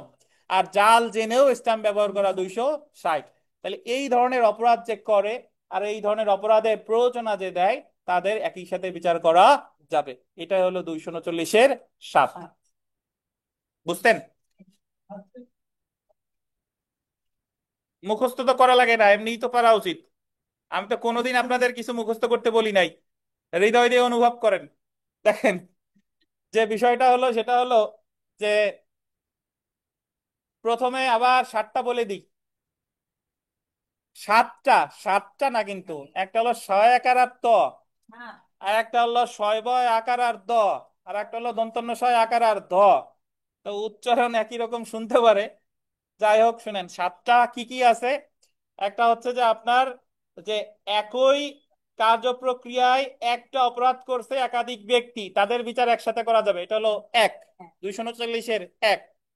অপরাধ যে করে, অপরাধ যে প্ররোচনা দেয়, এই দুজনের বিচার একসাথে করা যাবে, 239-এর 2। একাধিক ব্যক্তি 12 মাসের মধ্যে একই ধরনের অপরাধ করলে তাদের বিচার একসাথে করা যাবে, 239-এর কত? 3। একই কার্যপ্রক্রিয়ায় ভিন্ন ভিন্ন অপরাধ করছে ভিন্ন ভিন্ন ব্যক্তি, মানে একাধিক ব্যক্তি, তাদের বিচার একসাথে করা যাবে, 239-এর কত? 4। বুঝতে পারছেন? এখন 239-এর 5-এ বলছে যে চোরাই মাল বা চুরি যে করে আর চোরাই মাল গ্রহণ যে করে, এই দুইজনের বিচার এক, মানে এই সকল ব্যক্তিদের বিচার একসাথে করা যাবে, 239-এর 5। দণ্ডবিধি 411, 414 যারা করে দুইজনের বিচার একসাথে করা যাবে, অর্থাৎ চোরাই মাল গ্রহণ যে করে, চোরাই মাল লুকিয়ে রাখতে যে সহায়তা করে, দুইজনের বিচার একসাথে করা যাবে। এবং সবশেষে দণ্ডবিধির 12 নং অধ্যায়ের মুদ্রা সম্পর্কিত অপরাধ যে করে আর মুদ্রা সম্পর্কিত অপরাধের সহায়তা যে করে, তাদের বিচার একসাথে করা যাবে। এখন আমি একটু আপনাদের প্রশ্ন করি, এই বরকত আলী মীর, বরকত আলী মীর, এই যে যে 239-এর যে 4, 239-এর 4-এর সাথে এর আগে আমরা একটা ধারা পড়ে এসেছি, কোন ধারার মিল আছে বলেন?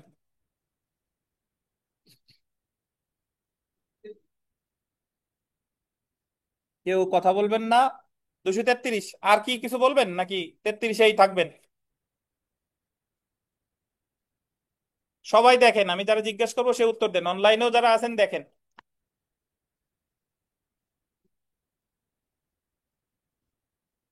কথা বলা যাবে না। আমি যারা জিজ্ঞেস করবো সে বলবেন। Bluetooth mode. এই বদরুজ্জামান সাহেব, বদরুজ্জামান সাহেব, এই 239-এর 4-এর সাথে এর আগে যে আমরা ধারা পড়ছি কোন ধারার মিল আছে বলেন?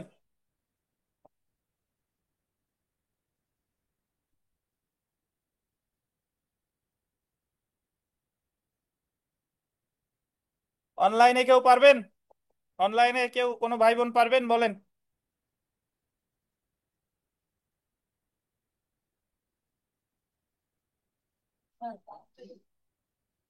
আসুক আসুক, পরে বিরতি, সময় নষ্ট করা যাবে না।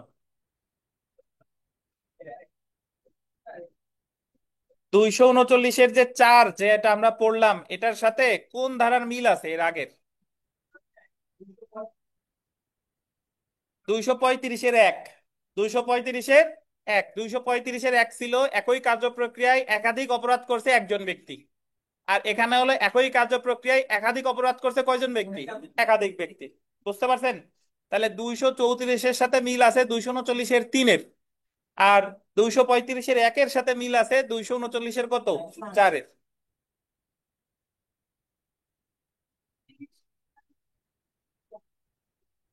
সবাই কি আর বাপমার মতো মিল হবে? দুই একজনের চেহারা তো আলাদা হবে। দেখেন, আসেন আমরা 237 ধারা, আসেন। এই 237 ধারায় আসি, দেখেন ভাই, 236 ধারা বুঝেন নাই কেউ? আছেন আমাদের? 236 ধারা একটু আগে বুঝাইছি। এই অনলাইনে একজন, অনলাইনে লাকি বিশ্বাস, আপনি 236 ধারাটা বলেন তো। 237 পড়তে গেলে আমাদের 236 লাগবে। লাকি বিশ্বাস আছেন?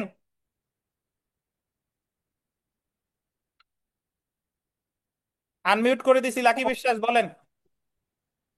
স্যার 37 ধারায় বলছে স্যার হচ্ছে অপরাধ 37 না, সংগঠন সম্পর্কে। 36, 36, 36 বলেন, 36। 37 তো আমরা পড়িই নাই। আচ্ছা, তো ওই বলছে কি যে অপরাধ সংগঠনের সময় যদি সন্দেহ থাকে, সেই ক্ষেত্রে যদি সন্দেহ থাকে তাহলে যে কোনো একটি হচ্ছে আপনার বিচার করা যাবে স্যার, অভিযুক্তকে যে কোনো একটিতে হচ্ছে বিচার করা যাবে, এটাই তো বলছে স্যার। যদি কোনটা করছে সেটা হচ্ছে সন্দেহ যদি থাকে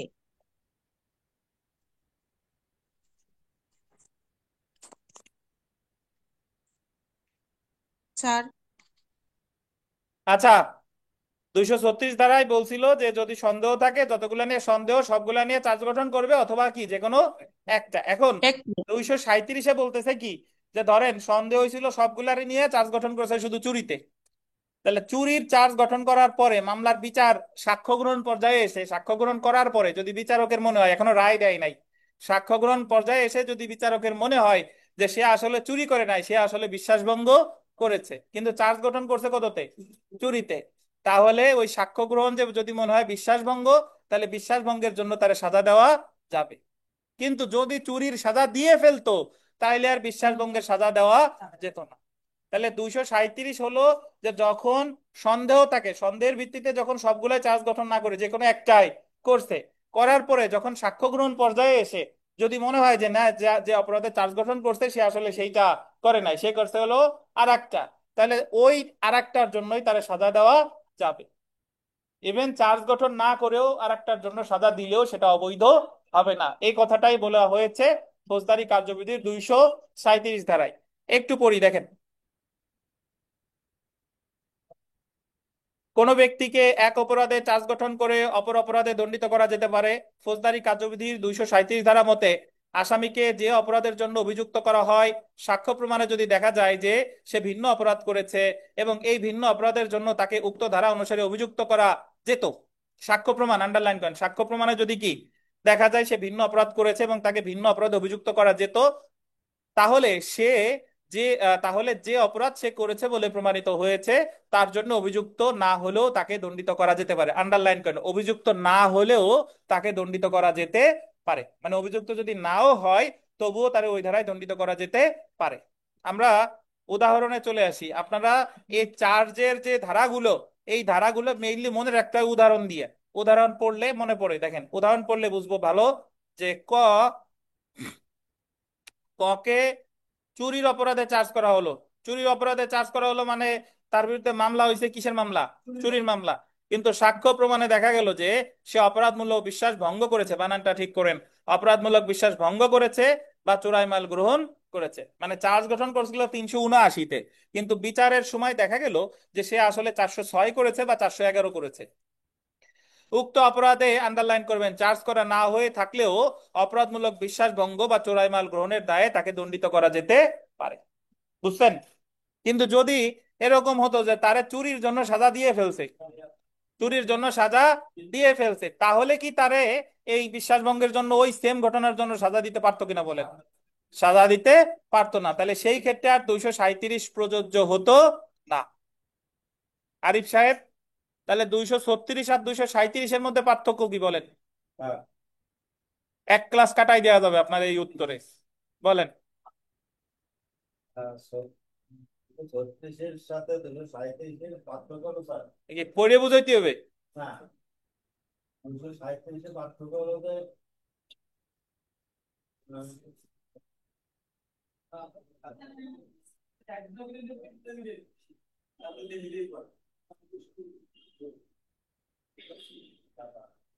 রুবেল, কি পার্থক্য বলেন?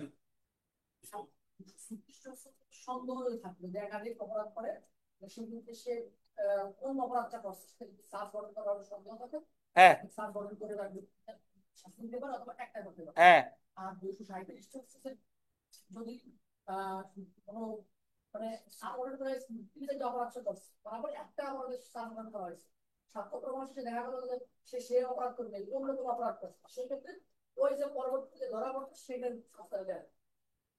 মানে সাক্ষ্য প্রমাণে যদি মনে হয় যে যে অপরাধে চার্জ গঠন করছে সেটা ছাড়া সে ভিন্ন আর একটা অপরাধ করছে, তাহলে ওই ভিন্ন অপরাধে চার্জ গঠন না করেও যদি তার সাজা দেওয়া হয় সেটা অবৈধ হবে না। এটাই বলেছে ফৌজদারি কার্যবিধির 237 ধারায়।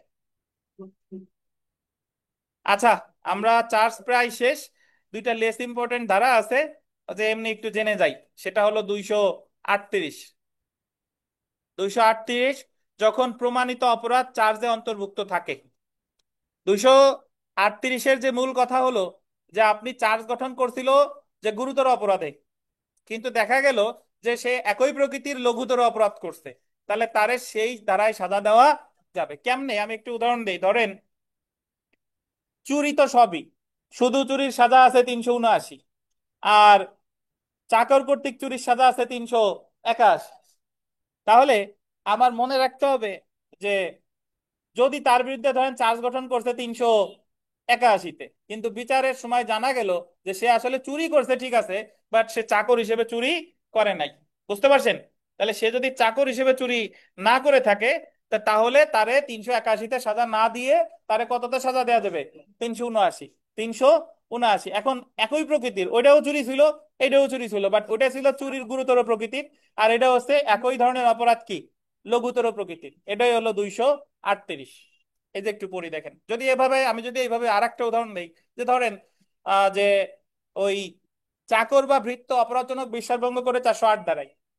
408 না? মনে আছে আপনাদের? 408। আর শুধু বিশ্বাসভঙ্গ যদি কেউ করে, সেটা শাস্তি হলো 406। 406। এখন ধরেন তার বিরুদ্ধে চার্জ গঠন করা হয়েছিল 408-এ, যে চাকর বিশ্বাসভঙ্গ করছে, কিন্তু পরে জানা গেল যে বিশ্বাসভঙ্গ করেছে বটে, বাট সে সার্ভেন্ট হিসেবে করে নাই বা ক্লার্ক হিসেবে করে নাই, তাহলে তারা 406-এ সাজা দেওয়া যাবে। এটা কততে বলছে? 238-এ। একটু পড়ি দেখেন। ফৌজদারি কার্যবিধির ধারা 238 অনুযায়ী যখন প্রমাণিত অপরাধটি অভিযোগের অন্তর্ভুক্ত থাকবে, তখন অভিযুক্ত না হয়ে থাকলেও তাকে উক্ত লঘু অপরাধের জন্য দণ্ডিত করা যাবে। যখন কোনো ব্যক্তি এমন একটি অপরাধে অভিযুক্ত হয় যা কতিপয় তথ্য নিয়ে গঠিত এবং সকল তথ্যের সমন্বয়ে একটি পূর্ণাঙ্গ লঘু অপরাধ সংগঠিত হয়, কিন্তু অবশিষ্ট তথ্যগুলো প্রমাণিত হয় না, তখন অভিযুক্ত না হয়ে থাকলেও তাকে লঘু অপরাধে দণ্ডিত করা যাবে। এখন আপনি আপনার ভাষায় লিখবেন যে 238 ধারা অনুসারে বলা হয়েছে যে যখন কোনো ব্যক্তির বিরুদ্ধে গুরুতর অপরাধের চার্জ গঠন করা হয়, কিন্তু সাক্ষ্য প্রমাণে যদি জানা যায় যে সে একই ধরনের অপরাধ করছে, কিন্তু সেই অপরাধটা হচ্ছে লঘুতর প্রকৃতির, তাহলে তার ওই লঘুতর প্রকৃতির অপরাধেই সাজা দেওয়া যাবে। এই কথাই আলোচনা করা হয়েছে ফৌজদারি কার্যবিধির কত ধারায়? 238 ধারায়। বুঝছেন? এই হোসেন মোল্লা, হোসেন কারি, সরি, হোসেন মোল্লাও আমাদের একজন আছে। হোসেন কারি, আপনি ওই কোর্ট থেকে ফেরার পথে 1 কাপ ব্ল্যাক কফি খেয়ে আসবেন, বা আমাদের এই জায়গা নিয়ে আসবেন, ব্ল্যাক কফি খাবেন। আপনি কিন্তু এই জায়গায় এসে মানে সারা রাত বোধহয় পড়েন টরেন, আবার কোর্টে কাজ করেন, এই জায়গায় এসে কিন্তু আপনার স্টামিনা থাকে না। আমি প্রায় দেখি যে আপনি জিমাচ্ছেন। দেখেন, উদাহরণে যদি আমরা পড়ি, ক, দণ্ডবিধির 407 ধারা অনুযায়ী বাহক হিসেবে তার নিকট প্রদত্ত মাল সম্পর্কে অপরাধজনক বিশ্বাসভঙ্গের দায়ে অভিযুক্ত। বাহক বুঝেন তো? ধরেন এই যে কুরিয়ার সার্ভিস এক ধরনের কি বাহক। দেখা গেল উক্ত মাল সে তার কাছে বাহক হিসেবে প্রদত্ত হয়নি, তাকে দণ্ডবিধির 406 ধারা অনুযায়ী দণ্ড দেওয়া যাবে। বুঝছেন? মানে দুইটাই বিশ্বাসভঙ্গ, কিন্তু 407টা ছিল গুরুতর, আর তারে যদি বাহক হিসেবে না করে, তারে তার লঘুতর অপরাধে সাজা দেওয়া যাবে। এটা কত? 406। তাহলে এটাই হলো আপনার 238। 240 পড়া লাগবে না। আচ্ছা।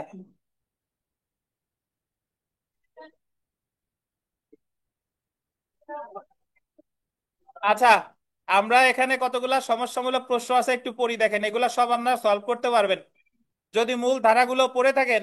ওই বড়শি দিয়ে মাছ ধরতে গেলে জাপানি সরপুঁটি, ওরা যে বড়শি দিলে সাথে সাথে ধরে, অনেক সময় খালি বড়শি দিলেও ওরা খেয়ে ফেলে। তাহলে আপনি যদি মূল প্রশ্ন বুঝেন, তাহলে এইগুলো ইজিলি সলভ করতে পারবেন। দেখেন, কে এল কে আইনগত হেফাজত হতে উদ্ধার করে, এবং উদ্ধার করতে গিয়ে এম একজন কনস্টেবল যার হেফাজতে এল ছিল তাকে গুরুতর আহত করে। এটা ভিভিআই, এই প্রশ্নটা সপ্তম বিজিএসে এসেছিল, একটু বোঝার দরকার আছে। দেখেন, কে এল কে আইনগত হেফাজতে উদ্ধার করে, মানে কে একজন ব্যক্তি, কালাম একজন ব্যক্তি, সে লাবলুকে উদ্ধার করছে আইনগত হেফাজত হতে। আইনগত হেফাজত মানে ধরেন লাবলু পুলিশের কাছে ছিল।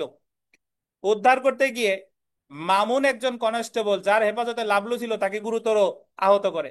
তাহলে এক্ষেত্রে কালাম কর্তৃক পেনাল কোডের অধীনে কতগুলো অপরাধ সংঘটিত হয়েছে? এই জায়গায় কালাম যেটা করছে, এক হলো তারে ওই যে আইনগত হেফাজতে উদ্ধার করছে, আর 2 নম্বর হলো তারে কি করছে? আঘাত করছে। উক্ত অপরাধ সমূহের জন্য একই কার্যধারার বিচারে কালামকে কি অভিযুক্ত বা বিচারের সম্মুখীন করা যেতে পারে? যদি তাই হয় আইনের বিধান অনুযায়ী মানে লিখতে হবে আর কি। তাহলে আমি আর বিচার্য বিষয় আর গেলাম না, সরাসরি আইনগত পর্যালোচনায় চলে আসি। দেখেন আইনগত পর্যালোচনা, যে কালাম পেনাল কোডের অধীনে, আন্ডারলাইন করবেন, দুইটি অপরাধ করেছে যথাক্রমে বৈধ হেফাজতে উদ্ধারের জন্য 225 ধারায়। এই 225 ধারাটা আমরা প্রিলিতেও পড়ি নাই। প্রিলিতে পড়ছি? পড়ি নাই। তাহলে বৈধ হেফাজত হতে উদ্ধারের জন্য যদি পুলিশের হেফাজত হতে কেউ যদি কাউকে নিয়ে যাওয়া হয়, তাহলে যে অপরাধটা করে সেটা হলো 225। এবং সরকারি কর্মকর্তাকে দায়িত্ব পালনে বিরত রাখতে স্বেচ্ছায় গুরুতর জখমের জন্য 333 ধারায় অপরাধ করেছে। উক্ত অপরাধ সমূহের জন্য কে এর বিরুদ্ধে পৃথক চার্জ গঠন করে একত্রে বিচার করে দণ্ডিত করা যাবে, যেহেতু 235-এর এক ধারায় বলা হয়েছে একই কার্য প্রক্রিয়ায় সংগঠিত অপরাধ সমূহের বিচার একত্রে করা যাবে। এখন আপনাদের অনেকের প্রশ্ন যে স্যার এই সেম প্রশ্ন আসছে, এখন আইনগত হেফাজত হতে যে উদ্ধার করার যে সাজা 225 তো আমি জানি না, তাইলে আমার কি হবে? আপনি না জানলে কোনো অপরাধ না, আপনি যা জানেন সেই আঙ্গিকে লিখে দিয়ে আসবেন। আপনি ধরেন 233ও জানেন না, তাহলে আপনি লাগাই দিবেন কত, 325 বা 323, যে অমুকরে আঘাত করছে এই কারণে 323 হবে। Something is better then nothing. মানে আমার তো ওই 333-এর ভিতরে কিন্তু 325 আছে, বুঝছেন? তো এজন্য আপনি আপনার মতো করে আপনি যে যুক্তি দেন না কেন, আপনি আপনার যুক্তিতে অনড় থাকবেন। তো সুতরাং ফৌজদারি কার্যবিধি 1898-এর 235-এর এক ধারা মতে কে কে দণ্ডবিধির 225 বা 333 ধারায় একত্রে চার্জ গঠন করে বিচার করা যাবে। আরিফ সাহেব, খুব ছোট্ট একটা প্রশ্ন করি, বলেন তো এই জায়গা 235-এর এক, এটা 239-এ চলে যেত কখন? 235-এর একে না থেকে 239-এর চারে চলে যেত কখন? এটা হচ্ছে যদি একই অপরাধ একাধিক মানে ভিন্ন ভিন্ন আপনার, ধরেন যে এখানে তো আহ, বাহ, বাহ, বাহ, বাহ। দেখেন একাধিক ব্যক্তি। এবার হইছে একাধিক ব্যক্তি। এই জায়গা কালাম ছিল একজন, উদ্ধার করছে একই কার্য প্রক্রিয়ায়, এই জন্য 235-এর এক। আর কালামের সাথে যদি বালাম আলাম সালাম সবাই থাকতো, তাহলে চলে আসতো 239-এর চার। দেখেন, আচ্ছা, তো এরপরেরটা একটু দেখে ফেলি। দেখেন টি এর সাথে প্রতারণার দায়ে এক্স এর বিরুদ্ধে অভিযোগ গঠন করা হয়। প্রতারণার দায়, প্রতারণা শব্দটা বললেন, প্রতারণা। কিন্তু অভিযোগে আন্ডারলাইন করবেন এক্স কিভাবে প্রতারণা করেছে তা বলা হয় নাই। জাস্ট প্রতারণা চার্জে উল্লেখ করছে, কিন্তু কোন উপায়ে প্রতারণা করছে সেটা উল্লেখ করা হয় নাই। মামলায় এক্স সাফাই সাক্ষ্য দেন। সাফাই সাক্ষ্য দেয় ফৌজদারি কার্যবিধির কত ধারায় মনে আছে? কত মাসুদ? 342। 340, 340 স্যার। সাফাই সাক্ষী দেয় 340-এ। আপনাদের কোর্টে তো ওই যে 342 ধারার সময় সাফাই সাক্ষী কথাটা বলে, এই কারণে সবাই ধরে নিছেন যে ওইটা 342-এই আছে, বাট সাফাই সাক্ষী ডিফেন্স উইটনেস DW এটা অ্যাকচুয়ালি আছে 340-এ। আচ্ছা, এবং লেনদেনের বিবরণ দাখিল করেন অভিযুক্ত এক্স বিভ্রান্ত হয়েছে কিনা। তো আমাদের নামাজের বিরতি, নামাজ শেষে আবার শুরু করব। আপাতত এই পর্যন্ত থাকেন, ধন্যবাদ।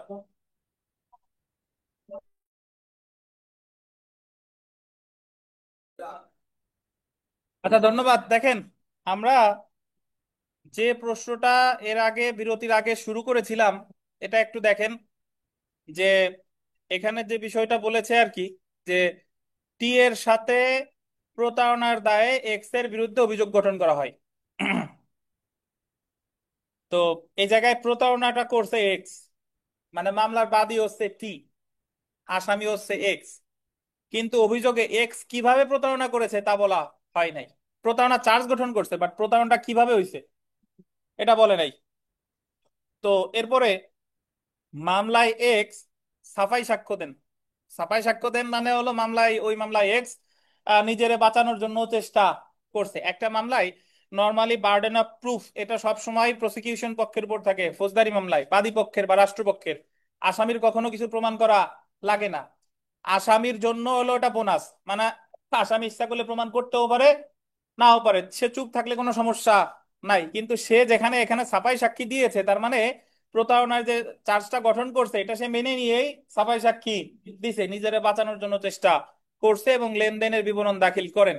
অভিযুক্ত এক্স, পরীক্ষায় প্রশ্ন এসেছে যে এক্স বিভ্রান্ত হয়েছে কিনা।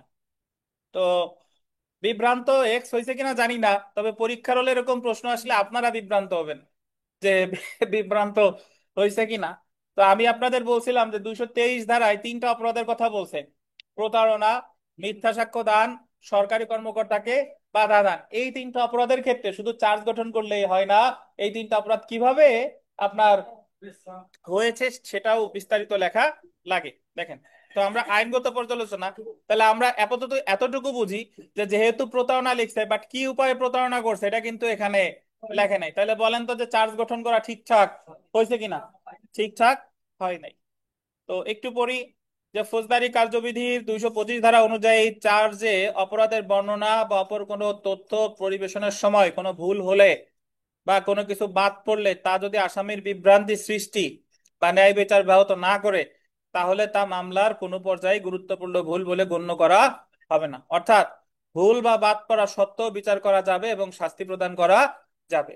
আলোচ্য ক্ষেত্রে যদিও এক্স কিভাবে প্রতারণা করেছে তা বলা হয়নি, তবে মামলার সাক্ষ্য পর্যায়ে সাফাই সাক্ষী দেন অভিযুক্ত এক্স, মানে আসামি নিজের পক্ষে সাফাই সাক্ষী দিছে, নিজের পক্ষে সাফাই সাক্ষী দিছে মানে হলো নিজের বাঁচানোর চেষ্টা করছে, এবং সেখানে লেনদেনের বিবরণ দাখিল করেন। যেহেতু প্রতারণার পদ্ধতির অভিযোগে বাদ পড়া সত্ত্বেও তা অভিযুক্তকে বিভ্রান্ত করেনি, তাই এক্স কে শাস্তি দিলে, আন্ডারলাইন করেন, শাস্তি দিলে তার ন্যায় বিচার ব্যাহত হবে না। তাই এক্স কে উক্তরূপ অভিযোগের শাস্তি প্রদান করা যাবে। এখন আপনারা নিজেরাই প্রশ্নের উত্তর লিখলে এর চেয়ে ভালো লিখতে পারবেন। কিভাবে? আপনি বলবেন যে আলোচ্য অংশে এক্স এর বিরুদ্ধে শুধু প্রতারণার চার্জ গঠন করা হয়েছে, কিন্তু প্রতারণাটি কোন উপায়ে প্রতারণা করেছে সেটা উল্লেখ করা হয়নি। ফৌজদারি কার্যবিধি 223 ধারায় আছে যে কিছু কিছু অপরাধ আছে শুধু নাম লিখলেই হবে না, অভিযোগের সুনির্দিষ্ট নাম লিখলেই হবে না, বরং কি উপায়ে সংগঠিত হয়েছে সেটারও বিস্তারিত বিবরণ লিখতে হবে। তো তার মধ্যে একটা হলো কি? প্রতারণা। তো এখানে এই পর্যন্ত এক্স এর বিরুদ্ধে যেহেতু প্রতারণা কিভাবে সংগঠিত হয়েছে সেটা উল্লেখ করে নেই, এই কারণে চার্জ গঠন করা ঠিকঠাক হয়নি। তবে চার্জ গঠন ঠিকঠাক না হলেও সে কিন্তু নিজের পক্ষে কি দিছে? ছাপাই সাক্ষী দিছে এবং আত্মপক্ষ সমর্থনে লেনদেনের বিবরণও দাখিল করছে। তার মানে সে ওই যে যে ঠিকঠাক ভাবে যে চার্জ গঠন করা হয় নাই, এই কারণে সে বিভ্রান্ত হয় নাই। তাই এই ক্ষেত্রে এক্স রে যদি সাজা দেয়, তাহলে সাজাটা কি হবে না? বেআইনি হবে না। বাট সে যদি ছাপাই সাক্ষী না দিত, তাহলে সে বলতে পারতো যে চার্জ গঠন ঠিকঠাক হয় নাই। জি, হ্যাঁ, বুঝতে পারছেন? অনলাইনে কোনো প্রশ্ন থাকলে করতে পারেন, আপনারা বুঝছেন কিনা।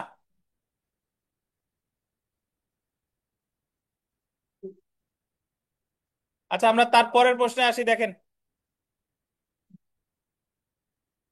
ক ব্যভিচারের উদ্দেশ্যে দিনের বেলায় জোরপূর্বক গৃহে প্রবেশ করে এবং ক্ষয়ের স্ত্রীর সাথে ব্যভিচার করে। কয়ের বিরুদ্ধে দণ্ডবিধি 1860-এর সেকশন 454 আছে হলো ওই যে অপথে গৃহপ্রবেশ। আর 497-তে পৃথকভাবে চার্জ গঠন করে। 497 অ্যাডাল্ট্রি বা ব্যভিচার। উভয় সেকশনের অধীন শাস্তি লেখেন, শাস্তি দেওয়া যাবে কি আলোচনা করুন। তানভীর, এই জায়গায় তারে দুইটা ধারায় সাজা দেওয়া যাবে কিনা বলেন। হ্যাঁ, দুইটা দিনের সাজা দেওয়া যাবে। দুইটা ধারায় সাজা দেওয়া যাবে এবং একসাথে একই মামলায় বিচার করা যাবে, কারণ দুইটা ঘটনা সে একই সাথে ঘটাইছে। 235-এর কত বলেন? হ্যাঁ, 235-এর 1। বুঝতে পারছেন? তো আমরা বিচার্য বিষয় আইনগত পর্যালোচনা যদি দেখি, যে এখানে ক কে উভয় ধারার অধীনে শাস্তি দেওয়া যাবে, কারণ ফৌজদারি কার্যবিধির এই যে আন্ডারলাইন করেন 235-এর 1 ধারা অনুসারে পরপর সংগঠিত কতগুলো কাজ পরস্পরের সাথে এরূপ সম্পর্কযুক্ত হয় যে কাজগুলো একটিমাত্র কাজের সামিল, এবং একই ব্যক্তি যদি উক্ত ব্যাপারে একাধিক অপরাধ করে, তাহলে এরূপ প্রত্যেকটি অপরাধের জন্য তার বিরুদ্ধে অভিযোগ গঠন করে একটিমাত্র মামলায় বিচার করা যাবে। আপনি এই ব্যাখ্যার প্রয়োজন নাই, আপনি আপনার ভাষায় লিখবেন যে যদি কোনো ব্যক্তি একই কার্যপ্রক্রিয়ার অংশ হিসেবে একই সাথে ভিন্ন ভিন্ন অপরাধ করে, তাহলে তার সকলগুলো অপরাধের বিচার পৃথক পৃথক ভাবে চার্জ গঠন করবে, বাট বিচার করবে একই মামলায়, একত্রে গঠন করে বিচার করা যাবে। এটাই হলো 235-এর এক। তাহলে তার উভয় দ্বারাই কি বলেন সাজা দেওয়া যাবে। এর পরেরটায় চলে আসি, আমরা দেখি, দেখেন, ক অন্যায়ভাবে খকে লাঠি দ্বারা আঘাত করে এবং কয়ের বিরুদ্ধে পেনাল কোডের 323 এবং 352 ধারায় পৃথকভাবে চার্জ গঠন করে, উভয় সেকশনের অধীনে শাস্তি দেওয়া যাবে কি বলেন? এই যে যে দুই ধারায় যে চার্জ গঠন করা হলো, এই দুই ধারায় কি তারা সাজা দেওয়া যাবে কিনা বলেন? দুই ধারায় সাজা দেওয়া কি যাবে? যাবে, দুই ধারায় সাজা দেওয়া যাবে। কত ধারা আলোচনা করবেন? 235-এর 2, তা আর পড়লাম না। ঠিক আছে, এই যে একই কাজ করছে একটা, বাট আইনের দুইটা সংজ্ঞার অন্তর্গত, তাইলে এটা আসে 235-এর কত? 2। তাহলে আপনাদের এই চার্জ থেকে যদি কোনো প্রশ্ন এসে থাকে, যেটা আসার সবচেয়ে সম্ভাবনা বেশি, সেটা হলো এইভাবে আসতে পারে যে পৃথক পৃথক অপরাধের জন্য পৃথক চার্জ, এটা কি আর এর ব্যতিক্রম সমূহ আলোচনা করুন। অথবা এর ভিতর থেকে যে কোনো একটা উদাহরণ, মানে উদাহরণ আপনার সমস্যামূলক প্রশ্ন আকারে আসা, এইভাবে আসতে পারে।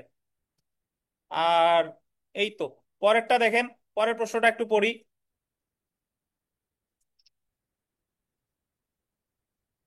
আলম চুরির দায়ে অভিযুক্ত হলো, বিচার চলাকালে সাক্ষ্যে যদি ইহা প্রকাশ পায় যে আরিফ আলম অপরাধমূলক বিশ্বাসভঙ্গের কোনো অপরাধ সংগঠন করেছে, সাক্ষ্য দেওয়ার সময় বোঝা গেছে যে সে আসলে অপরাধমূলক বিশ্বাসভঙ্গ করেছে, আদালত ওই মামলায় আলমকে অপরাধমূলক বিশ্বাসভঙ্গ অপরাধ সংগঠনের জন্য দোষী সাব্যস্ত করতে পারবে কি বলেন? কি প্রকাশে প্রকাশ? জি, আচ্ছা।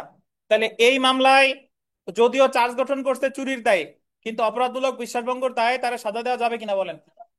যাবে। এটা কত ধারার সাথে মিলে? 237। তো আপনি 236-এরও একটি আলোচনা করবেন, 237-এও একটি আলোচনা করবেন, বিস্তারিত ব্যাখ্যায় গেলাম না, বুঝতেন? তারপরেরটা দেখেন, আসামি কয়ের বিরুদ্ধে চুরির অভিযোগ এনে চার্জ গঠন করা হয়েছে, অভিযোগ পরিবর্তন না করে আসামিকে বিশ্বাসভঙ্গের বা চোরাই মাল জেনে ওই মাল নিজ দখলে বা নিয়ন্ত্রণে রাখার অপরাধের জন্য দোষী সাব্যস্ত করা যাবে কিনা? উত্তর একই। যদি সাক্ষ্য গ্রহণের সময় মনে হয় যে সে আসলে চুরি করে নাই, সে আসলে বিশ্বাসভঙ্গ করেছে বা চোরাই মাল জেনেও রেখেছে, তাহলে তারা ওই ধারায় সাজা দেওয়া যাবে। 237, বুঝছেন? আচ্ছা, পরের প্রশ্নটা দেখেন, অ্যাডভোকেটিভ পরীক্ষা 2022 সালে এসেছে, পরিবর্তনের হাওয়া লাগার পরে পরীক্ষায় দেখেন, একটি মামলায় হুমায়ুনের বিরুদ্ধে দ্য পেনাল কোড 1860-এর 302 ধারায় অভিযোগ গঠিত হয়। 302-এ কি আছে? খুনের শাস্তি নাকি?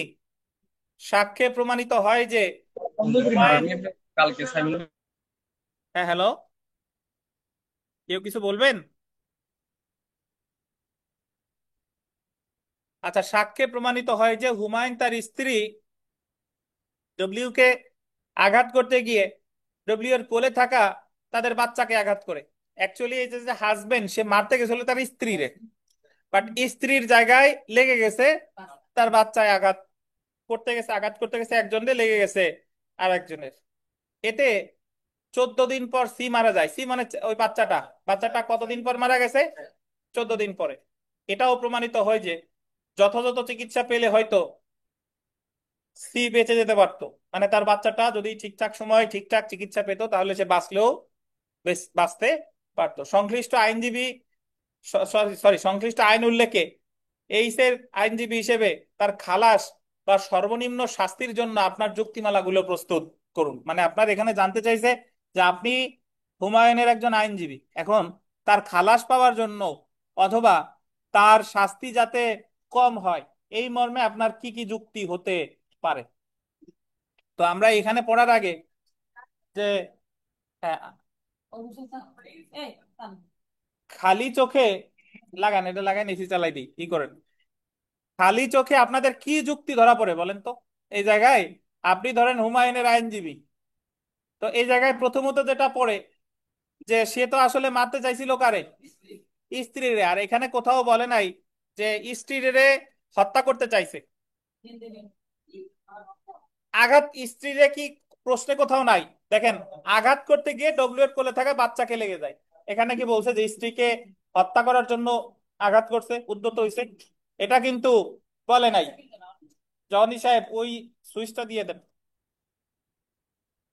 তো তাহলে আমি প্রথমে বলতে পারি যে এখানে হাজবেন্ডের হত্যা করার কোনো অভিপ্রায় ছিল না। আচ্ছা, তারপরে বাচ্চাটা যদিও মারা গেছে, কিন্তু সেম আঘাত একজন প্রাপ্তবয়স্ক ব্যক্তির লাগলে সে যতটুকু ক্ষতিগ্রস্ত হতো, কিন্তু একজন শিশুর যদি আঘাতপ্রাপ্ত হয় তাহলে তার ক্ষতির পরিমাণ কি বেড়ে যায়। তো এ কারণে সে তার আসলে আমরা বলতে পারি যে হুমায়ুনের আসলে মানে হত্যা করার কোনো অভিপ্রায় ছিল না। আর যদি প্রপার ট্রিটমেন্ট পাওয়া যেত তাহলে বাচ্চাটা যথাসময় মারাও যেত না। তার মানে বলা যায় আঘাতটা এত গুরুতর না। তাহলে আমরা বলতে পারি যে সে আসলে এই জায়গায় হত্যা করে নাই, যেটা হয়েছে সেটা কি নিন্দনীয় নরহত্যা। আচ্ছা, তাহলে আমরা কি কি যুক্তি দেখাইতে পারি একটু পড়ি, দেখেন। এইসের আইনজীবী হিসেবে তার খালাস কিংবা সর্বনিম্ন শাস্তির জন্য যুক্তিমালা প্রস্তুত করতে হবে। বানানটা শাস্তি লিখে রাখেন। আইনগত পর্যালোচনা। প্রথমত, এইসের আঘাতে তার শিশুপুত্র সি নিহত হলেও এইস তাকে নিহত করার অভিপ্রায় ছিল না। তার আঘাত করার অভিপ্রায় ছিল, এবং তা ছিল একজন প্রাপ্তবয়স্ক ব্যক্তির প্রতি, অর্থাৎ তার কার প্রতি? স্ত্রীর প্রতি। একই আঘাত একজন প্রাপ্তবয়স্ক ব্যক্তিকে কোনো গুরুতর আহত না করলেও আঘাতটি যখন একজন শিশুর প্রতি করা হয় তখন সেটি মারাত্মক পরিণতি ডেকে আনতে পারে, যা ঘটেছে শিশু সি এর প্রতি। নাকি? আপনি যখন একজন প্রাপ্তবয়স্ক ব্যক্তিরে একটা ঘুষি দিচ্ছেন, তার যতটা ক্ষতি না হবে ওই ঘুষিটা যদি একটা বাচ্চারে দেন তাহলে তো বাচ্চার অনেক বেশি ক্ষতি হয়ে যাবে আর কি। দণ্ডবিধির 300 ধারার দ্বিতীয় ব্যাখ্যা অনুযায়ী খুনের অপরাধ হওয়ার জন্য দৈহিক আঘাত এমন হতে হবে যে আঘাতটির কারণে আঘাতপ্রাপ্ত ব্যক্তির মৃত্যু হতে পারে বলে অপরাধী জানে। ওই যে জ্ঞান, আমরা এখনো দণ্ডবিধি পড়ি নাই, বাট 300 ধারার যে দ্বিতীয় ব্যাখ্যা, 300 ধারার প্রথম অংশে খুনের 4টা উপাদান আছে। প্রথম ব্যাখ্যা আছে ইন্টেনশন বা অভিপ্রায়, দ্বিতীয় ব্যাখ্যা আছে নলেজ বা জ্ঞান, তৃতীয় ব্যাখ্যা আছে নেচার অফ ইনজুরি, চতুর্থ ব্যাখ্যা আছে ইমিনেন্টলি ডেঞ্জারাস অ্যাক্ট, আসন্ন বিপজ্জনক কার্য। তাহলে এই জায়গায় এই যে যে হাজবেন্ড যে আঘাতটা করছে, এই হাজবেন্ডের কিন্তু এই জায়গায় আঘাত করার জ্ঞানটা ছিল না। এছাড়া দণ্ডবিধি 1860-এর 302 ধারা অনুযায়ী দণ্ডিত করার জন্য হত্যার অভিপ্রায় একটি গুরুত্বপূর্ণ অবদান। এটি উপস্থিত না থাকলে, যেহেতু 302 ধারায় দণ্ডিত করা যায় না, আলোচ্য ক্ষেত্রে এইচ কে এই ধারায় দণ্ড দেওয়া যায় না। কারণ এই জায়গায় হত্যা করার কিন্তু তার অভিপ্রায় ছিল না, ইভেন তার ওয়াইফকেও হত্যা করার অভিপ্রায় তার ছিল না। যেহেতু এইচ এর আঘাতের অভিপ্রায় ছিল, তাই লঘুদণ্ড হিসেবে সে আঘাতের শাস্তি পাওয়ার অধিকারী। এছাড়াও আঘাত করার অভিপ্রায় ছিল এমন একজন প্রাপ্তবয়স্ককে যে আঘাতটি তাকে কোনোভাবে আহত নাও করতে পারত, এই সন্দেহের সুবিধায় এইচ খালাস পাওয়ার অধিকারী। এখন আপনি তো খালাস চাবেন, যুক্তিতে পড়ুক আর না পড়ুক, আমার তো চাওয়ার দরকার, যে কোনো একটা কারণ দেখাইয়া চাইতে হবে। সুতরাং ফৌজদারি কার্যবিধির 237 ধারা অনুযায়ী আসামি যদি একটি অপরাধে অভিযুক্ত হয় এবং সাক্ষ্যে যদি দেখা যায় যে সে ভিন্ন একটি অপরাধের জন্য তাকে উক্ত ধারার অধীনে অভিযুক্ত করা যেত, তাহলে যে অপরাধ সে করেছে বলে দেখানো হয়েছে তর জন্য অভিযুক্ত না হলেও ওই অপরাধে তাকে দণ্ডিত করা যাবে। তাই এইচকে লঘু অপরাধে অভিযুক্ত করা যাবে। লঘু অপরাধ মানে আমি জাস্ট এটা বলতে পারি যে তারে আসলে 302 ধারায় চার্জ গঠন করে শাস্তি দেওয়া উপযুক্ত না। হয় তারে নিন্দনীয় নরহত্যা, হয় তারে খালাস দেন, নাইলে বড় জোর যেটা দেওয়া যায় সেটা কি 304 নিন্দনীয় নরহত্যা। এখন আপনারা ব্যাখ্যা করার ক্ষেত্রে এই জায়গা এক একজন এক এক দৃষ্টিকোণ থেকে ব্যাখ্যা করতে পারেন, 300 আলোচনা করতে পারেন, 304 আলোচনা করতে পারেন। বাট যে জিনিসটা মাথায় রাখতে হবে, প্রশ্নটা আসছে কোন অংশে। ধরেন আপনাদের এই যে শনিবারের পরীক্ষায় ভালো অভিজ্ঞতা পাবেন, মানে বার কাউন্সিলের আলোকে প্রশ্ন হবে কিভাবে ক বিভাগ থাকবে, খ বিভাগ থাকবে, গ বিভাগ থাকবে, অনেকগুলো প্রশ্ন থাকবে যেহেতু দেওয়ানিয়ার সুনির্দিষ্ট একসাথে। তাহলে আপনারা অনেকে করেন কি, প্রশ্নটা যদি ফৌজদারিতে আসে, এই প্রশ্নটা ফৌজদারিতে আসছে, তাহলে আপনি পেনাল কোড যাই আলোচনা করেন না কেন সাথে ফৌজদারির কিছু ধারা এই জায়গা থাকা লাগবে। লাগবে কিনা বলেন? আপনি যদি শুধু পেনাল কোড দিয়ে আলোচনা করেন, ফৌজদারির অংশে আসছে, ফৌজদারি কোনো রেফারেন্স আপনি দেন নাই, তাহলে কিন্তু এটা যৌক্তিক হলো না। আপনাদের একটা এই যে একটু আগে একটা খাতা দেখতেছিলাম, একজন লিখছেন যে 145 ধারায় তার দখল, মানে তার কাছ থেকে দখল নিয়ে নেওয়া হয়েছে 145 ধারায়। তো সংক্ষুব্ধ ব্যক্তির প্রতিকার আছে কি? তো একজন লিখছে যে সে দেওয়ানি কার্যবিধি 1908-এর প্রাসঙ্গিক বিধান উল্লেখ পূর্বক সত্যের মামলা করতে পারে। বাট এই যে যে উত্তরটা আপনি লিখতেছেন, এই উত্তরটা কোন সাবজেক্টে, সুনির্দিষ্ট প্রতিকারে, তাইলে আপনার এই উত্তরটা পারফেক্ট হলো কিনা বলেন। আপনি লিখছেন যে দেওয়ানি কার্যবিধি অনুসারে সুনির্দিষ্ট, মানে সরি, দেওয়ানি কার্যবিধি অনুসারে সত্যের মামলা করতে পারে। তাহলে এই জায়গায় তো দেওয়ানি কার্যবিধি আপনি রেফারেন্স টানতেই পারেন, বাট তার আগে লাগবে কারে, সুনির্দিষ্ট প্রতিকার। তাই এটা ভুলে গেলে চলবে না যে কোন বিষয়ের প্রশ্ন আসছে সেই বিষয়ের প্রাসঙ্গিক ধারা বা বিধিবিধান কিন্তু থাকতে হবে। আমাদের এক স্টুডেন্ট সব জানতা, ওই গতবার ওনাদের এই 22-23 সালে একটা প্রশ্ন এসেছিল যে অমুক অমুকের কাছ থেকে টাকা নিছে, তো সে দণ্ডবিধিতে প্রশ্ন আসছে, সে লিখে দিয়ে আসছে চেক ডিজনের মামলা করতে হবে। বুঝছেন? এখন চেক ডিজনারের কোনো মামলা কি দণ্ডবিধি অনুসারে করা যায়? যায় না। তাহলে আপনার প্রশ্ন আসছে দণ্ডবিধিতে, আমার সমাধান করতে হবে কিসে? দণ্ডবিধিতে। দণ্ডবিধি করার পর যদি আপনার সময় থাকে তাহলে আপনি লেখেন যে এছাড়াও অমুক অমুক অমুক প্রতিকার আছে। বুঝতে পারছেন? তাহলে আমার কোন অংশে প্রশ্নটা আসছে এটা মাথায় রাখেন, তারপরে উত্তরটা কইরেন। কোনটা?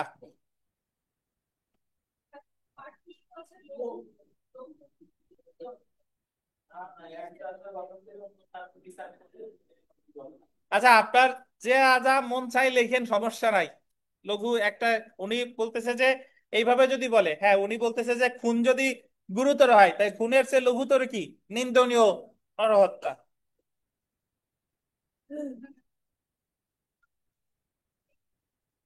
যা যা মন চাই দেন, সমস্যা নাই, দিয়ে টিয়া ব্যাখ্যা দিয়ে দিয়েন। আচ্ছা, আমরা সর্বশেষ প্রশ্নটা দেখি। সর্বশেষ সমস্যামূলক প্রশ্নটা দেখেন। ক, দণ্ডবিধির 407 ধারা অনুযায়ী, আন্ডারলাইন করেন, বাহক হিসেবে, বাহক নিকট প্রদত্ত মাল সম্পর্কে অপরাধজনক বিশ্বাসভঙ্গের দায়ে অভিযুক্ত দেখা গেল, উক্ত মাল বাহক হিসেবে তার কাছে প্রদত্ত হয় নাই। মানে দেখা গেল যে ওই মালটা তার কাছে বাহক হিসেবে আসে নাই, সে বিশ্বাসভঙ্গ করেছে বটে, বাট সেটা কি হিসেবে করে নাই, বাহক হিসেবে করে নাই। তাকে দণ্ডবিধির 406 ধারায় দণ্ড দেওয়া যাবে কিনা? 407-এ চার্জ গঠন করছে, 406 দণ্ড দেওয়া যাবে কিনা বলেন? যাবে। লঘুতর, গুরুতর অপরাধে চার্জ গঠন করে লঘুতর অপরাধে সাজা দেওয়া যাবে। কত ধারায়? 238-এ এই বিধান বলা আছে। দেখেন একটু যদি পড়ি, যে হ্যাঁ, ক কে দণ্ড দেওয়া যাবে ফৌজদারি কার্যবিধির ধারা 238 অনুযায়ী, যখন প্রমাণিত অপরাধটি অভিযোগের অন্তর্ভুক্ত থাকবে, তখন অভিযুক্ত না হয়ে থাকলেও তাকে উক্ত লঘু অপরাধের জন্য দণ্ডিত করা যাবে। যখন কোনো ব্যক্তি এমন একটি অপরাধে অভিযুক্ত হয় যা কতিপয় তথ্য নিয়ে গঠিত এবং সকল তথ্যের সমন্বয়ে একটি পূর্ণাঙ্গ লঘু অপরাধ সংঘটিত হয়, কিন্তু অবশিষ্ট তথ্যগুলো প্রমাণিত হয় না, তখন অভিযুক্ত না হয়ে থাকলেও তাকে লঘু অপরাধে দণ্ডিত করা যাবে। সুতরাং ক কে দণ্ডবিধির 406 ধারায় দণ্ড দেওয়া যাবে। তো এই ছিল আমাদের মানে ফৌজদারি কার্যবিধির চার্জ সংক্রান্ত বিস্তারিত আলোচনা। আমি তো মনে করি যে আপনাদের দেওয়ানির ডিক্রি জারির চেয়ে ফৌজদারি চার্জ সহজ, দেওয়ানির ডিক্রি জারির চেয়ে ফৌজদারির চার্জ সহজ। সো দেওয়ানিতে কিন্তু অ্যাকচুয়ালি আপনার হাতে অপশন আছে। অপশন আছে কেমনে?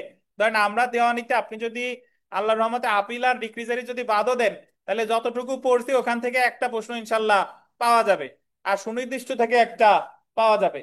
আর ফৌজদারিতে যদি চার্জ মন চায় বাদ দিয়েন, অন্যান্য যা আছে এগুলা থেকে পাওয়া যাবে ইনশাল্লাহ। এই আর কি। তো অনলাইনে আপনারা যারা আছেন, এই যে তো আমরা মোটামুটি চার্জ সম্পর্কে বিস্তারিত পড়লাম। আর একেবারেই না পারলে লিখে দেবেন যে চার্জ বিভিন্ন ভাবে দেওয়া যায়, মোবাইলে দেওয়া যায়, ব্যাটারিতে দেওয়া যায়, এই যা যা আছে তো শেষ হবে না। কারেন্ট না থাকলে বৃষ্টির দিনে পাওয়ার ব্যাংক দিয়েও দেওয়া যায়। এগুলা বিস্তারিত লিখে দিয়ে আসেন, কিন্তু ফাঁকা রেখে আসেন না।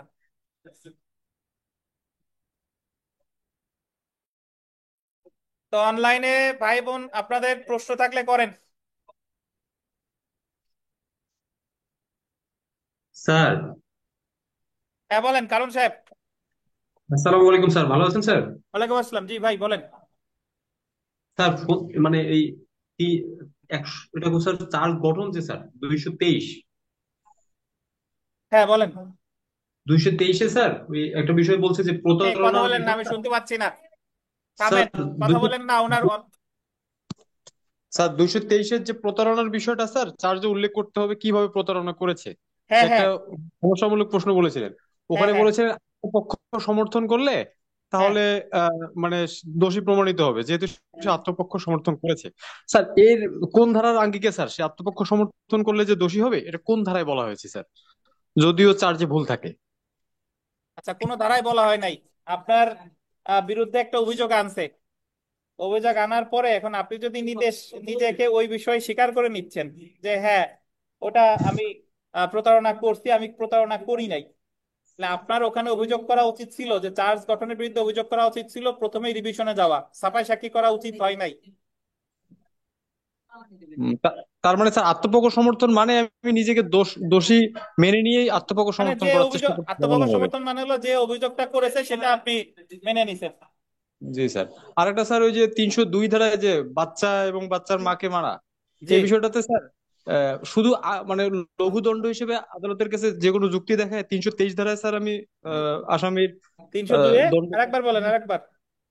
302 ধারায় যে স্যার চার্জ গঠন করেছিল ওই মানে শিশুর পিতার নামে, শিশুর পিতা যে শিশুকে তার মাকে মারতে গিয়ে তার সন্তানকে জি। আঘাতপ্রাপ্ত করে মারা যায়, ওটা যে স্যার 323 ধারায় প্রযোজ্য হবে না স্যার? কোনোভাবে যুক্তি দিয়ে স্যার, আঘাত শুধুমাত্র আঘাত। আপনি যুক্তি দেখাইতে পারলে দিবেন, যুক্তি দেখাইতে বুঝতে পারলে পেরেছি দিবেন। স্যার। আপনার থ্যাংক ইউ স্যার। মানে এখানে যেটা করবেন না কেন, আপনার নিজের যুক্তি দিয়ে প্রমাণ করতে হবে। বুঝছেন? জি স্যার, বুঝতে পেরেছি স্যার, থ্যাংক ইউ স্যার। জি। আচ্ছা, আর কারো প্রশ্ন আছে আপনাদের অনলাইনে যারা আছেন? স্যার আসসালামু আলাইকুম স্যার। ওয়ালাইকুম আসসালাম, জি বলেন। আবহাওয়া খারাপ স্যার, আজকে আরো পড়াবেন স্যার? আমি প্রশ্ন আছে কিনা, আমি আর পড়ানোর কথা তো পরের বিষয়, এই বিষয়ে প্রশ্ন আছে কিনা? প্রশ্ন নাই স্যার। আপনাদের কি বৈরী আবহাওয়া? আবহাওয়া কথা মানে অত স্পষ্ট বোঝা যায় না স্যার। আচ্ছা ধন্যবাদ। শুনেন, এই একটা জিনিস লিখে দেখেন আপনারা, এই যে সবাই খাতা কলম নেন, একটু দ্রুত লিখে দেখান। অনলাইনে যারা আছেন আজকের ক্লাস এতটুকুই, আগামীকাল বিকাল 4টায় পড়া, শুক্রবার বিকাল 4টায় পড়া। অনলাইন অফলাইন মিলিয়ে আপনারা 233, 234, 35, 36, 39 এই 5টা ধারা লিখে দেখান। মানে 233, 234, 35, 36 আর 239 এই 5টা ধারা লিখে দেখান। ঠিক আছে, আজকে আপনাদের এই পর্যন্তই, ধন্যবাদ। স্যার দেখে লাগবো স্যার।